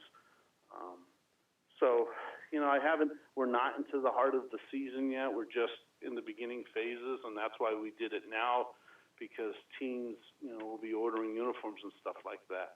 But I guess as the season goes on, I'm sure we'll talk a little bit more about it. But, our message is trying to, be a teaching moment and to remain positive and understand that there has to be consequences for actions. And that's the message that we're trying to spread. Were you surprised that Mike Trout, who's who's not outspoken, but he was so outspoken, and he actually just basically said the same thing you did. He said, hey, if I knew what was coming, I would have a lot of fun out there. And I can't imagine that you could say that when you know the pitch is coming, that it didn't affect the outcome of the game. That's crazy. Were you surprised he was that outspoken? Oh, I was. And I'll go one step further, too. I don't know if you guys realize this or not, but the New York Yankee AAA team is in our backyard. Mm-hmm. So they do a lot of work with our Little Leagues throughout our area. Aaron Judge was unbelievable with our kick a day, and we'd have a Little League day, and he would sit and he would talk to the kids. And, that's great. Yeah, he would spend a lot of time with our kids. That's nice for him to hear. To come out and talk, to know him the way that we know him. Yeah. For him to come out and bash the players, to me, I thought, wow. Isn't that telling? Really serious. And by the way, Derek Jeter just did it yesterday, too. He said it was a black eye for the sport. If you're just joining us, we're speaking with Bob Bertoni. He is the Little League director of Pennsylvania out there, and he has stripped the Houston Astros name from his Little League's teams. Let me ask you this, Bob. What, if anything, can the Houston Astros organization do? Can some of these players do? A year, 2 years, 5 years down the line, for you to say to yourself, you know what? They've paid their dues, and I think what they've done will be okay now for me to put the name back on these Little League teams and call them the Astros. What, if anything, can they do to change your mind down the road? Become accountable. Yeah. I think they have to admit what they did. They have to come out and admit that what they did was totally wrong. I don't think anybody will ever forgive them unless they give back the trophy. I hate to say that, but I think that's the first hurdle. I think if MLB doesn't want to do it, then they need to do it by themselves, volunteer it over, and say, look, we cheated. This is how we won the championship. We don't deserve this. That's the first thing. Two is, to admit that, they have to go to leagues now, and I think they have to put themselves out there to the younger players and explain to them, look, at what we did was wrong. Get out into the youth sports environment, whether it's baseball, basketball, football, whatever. But make yourself available to these kids and say, hey, we screwed up. And what we did was wrong. And listen, guys, if you think the Astros are the only ones that did it, I'm not sure that's the case. I don't know that for sure, but I'm not sure that's the case. But in the same token, they got to send the message that cheating does not belong in sports, and just make themselves available and accountable for what they did. So you mentioned how Aaron Judge is in your backyard. What's also in your backyard is South Williamsport, Pennsylvania, which will be the location of the 2020 Little League World Series. Do you think that you banning the Astros name from your league, will this be widespread across the country? Do you think that you'll be kind of the trailblazer for this, or have you heard of any other leagues that have they've heard about this that have considered doing the same thing? Well, for some reason, our story really took off on a national level, but we're not the first. I mean, there have been leagues out in California, in New York, that have already done this, that have already recommended it. So I think, Little League and Major League Baseball have a great relationship, and they work very hand in hand. I think, we're trying to take a negative and see how we can put a positive on. I know that sounds like an oxymoron, but we're in the business of educating. Even though it's youth sports, we're still educators. Mm-hmm. So I think our message is going to be to try and work hand in hand with Major League Baseball and say, listen, this was wrong. Let's try and make it right. Do I think it's going to be widespread? Yeah, I do. I don't think it'll be. Mm-hmm. I don't think it'll get the publicity that we got. But I think everyone is going to say, listen, we got to take a step back and Well, Bob, explain to the kids. Let me just say this, Bob. For any parent out there that has a problem with what you did, they're an idiot, and their kid shouldn't be playing minor league or shouldn't be playing Little League Baseball. I applaud you, Bob, for doing the right thing. It is so crystal clear you're doing the right thing. It sets a great example for the kids. At the same time, hold these adult professional players and the organization accountable. Like I said, I couldn't agree with you more with everything you've said on this show. I wish there were more people out there like you. And again, thank you so much for taking some time to join us, Bob. And we do hope, and I guess we shouldn't hope for too long because I'm not sure it's going to happen, but we have a little hope out there that the Astros players and the organization eventually will take full accountability. I don't know if that'll ever take place, but we're glad that you are holding them accountable, Bob, and we do appreciate your time. Thank you so much for having me. I appreciate your kind words. Thank you. Thanks a lot, Bob. Bob, take care. Thank you. Take it easy. Bob Bartoni, Little League director from Pennsylvania here, stripping the name the Houston Astros from his Little League teams. I love it. I absolutely love it. So, you could be a selfish player. If you're like an Altuve, maybe you don't care that these kids are learning that you're a cheater. Maybe you don't care. You have all the money in the world. You still have your MVP trophy. Maybe you don't care. But maybe you do. I can't get inside these players' heads. What I do know is this. They have not been held accountable. There is no question that Altuve was wearing a device. There is no question that he had a device on. But he has lied constantly. I think Altuve is a selfish prick, and I don't see anything changing with some of these players. I'll tell you this. If more leagues are banning the name Astros from their teams, these players are going to lose a lot of youth support, which is going to cost their endorsements. It's going to cost them so much money and so much respect from the next generation of baseball players. Now listen, and you know what? They deserve every single piece of it, especially, had they apologized, had they said any type of semblance of an apology, but they've denied. Bregman gave the closest thing where he said, we messed up, we broke the rules. Correa literally told someone else to F off because they didn't know the situation. Jim Crane claimed that they were going to win no matter what, and Altuve has denied total wrongdoing and claimed that he had a tattoo that he didn't want exposed because it wasn't finished. That's ridiculous. These Astros, just the way that they've handled this situation, they deserve, at a minimum, 1 year suspension. Title gone. Crane sells the team. And honestly, I would prefer if I didn't hear from these guys ever again, at least in the realm of professional sports, especially baseball. Altuve, I'm sure he had a tattoo done the night before a playoff game. That's embarrassing. What a joke. Just admit you're a cheater. Just do it. Just admit that you knew Aroldis Chapman was going to toss you a changeup high in the zone, and you smashed it out to bring yourself to the World Series. Just admit it. You could make the argument that the way they've handled this is worse. Than the deed itself.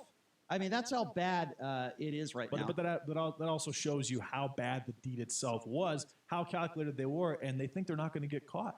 They think that they can't prove that they had devices on their By the way, this is what we know. They think that they can't prove that if you know the pitch before, in that 45 seconds while the pitcher's winding up, if you know the pitch, that it's not going to help you have a stronger at-bat. That guy, the owner should never be able to be in front of a microphone again. That was a mistake to begin with. What an idiot.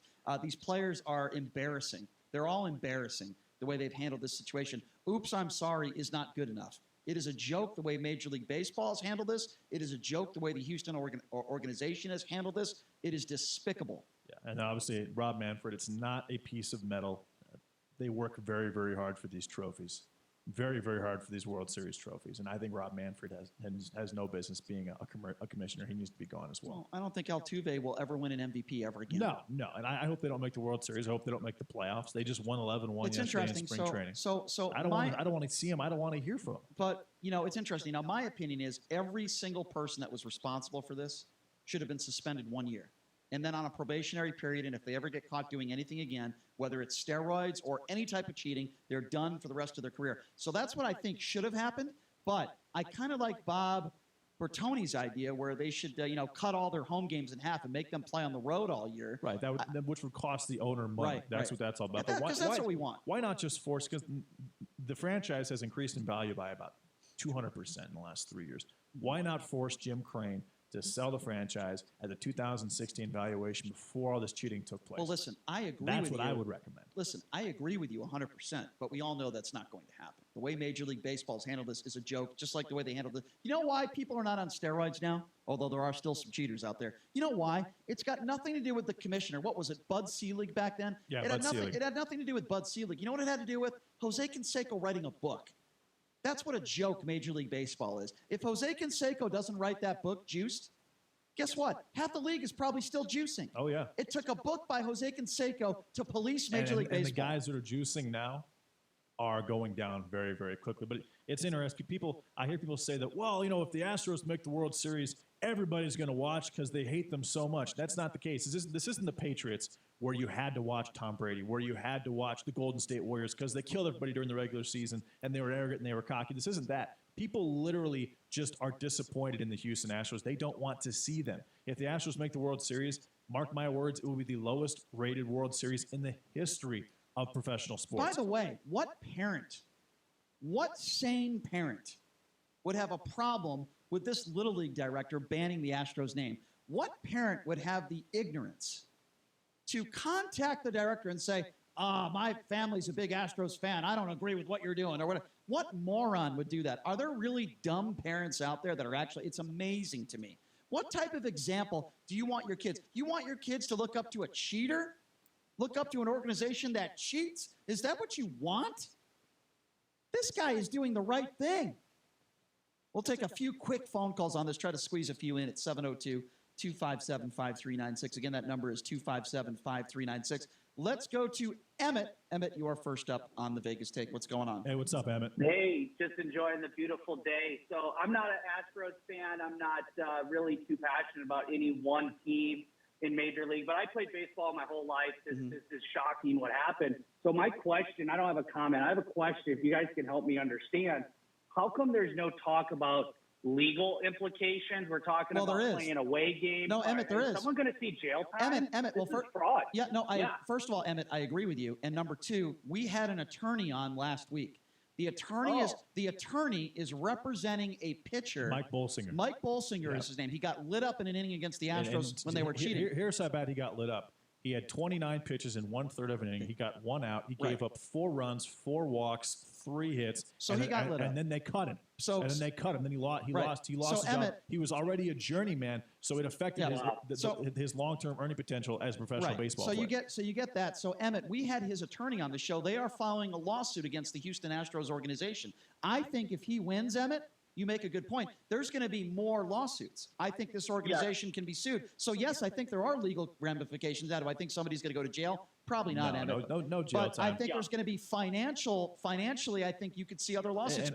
And I think you could see someone who had a big bet on the Dodgers in the 2017 World Series that they were cheated out of that. There could be a lot of 6+ figure wagers that were placed. Now, granted, it would just be in Las Vegas. That's the only place where it was legal at the time. But there could be some major wagers that, in my opinion, should be refunded under those circumstances. Because Emmett, not only gamblers lose money, but there are careers that have either ended or have been significantly affected. I want those players responsible, not just the Houston Astros organization.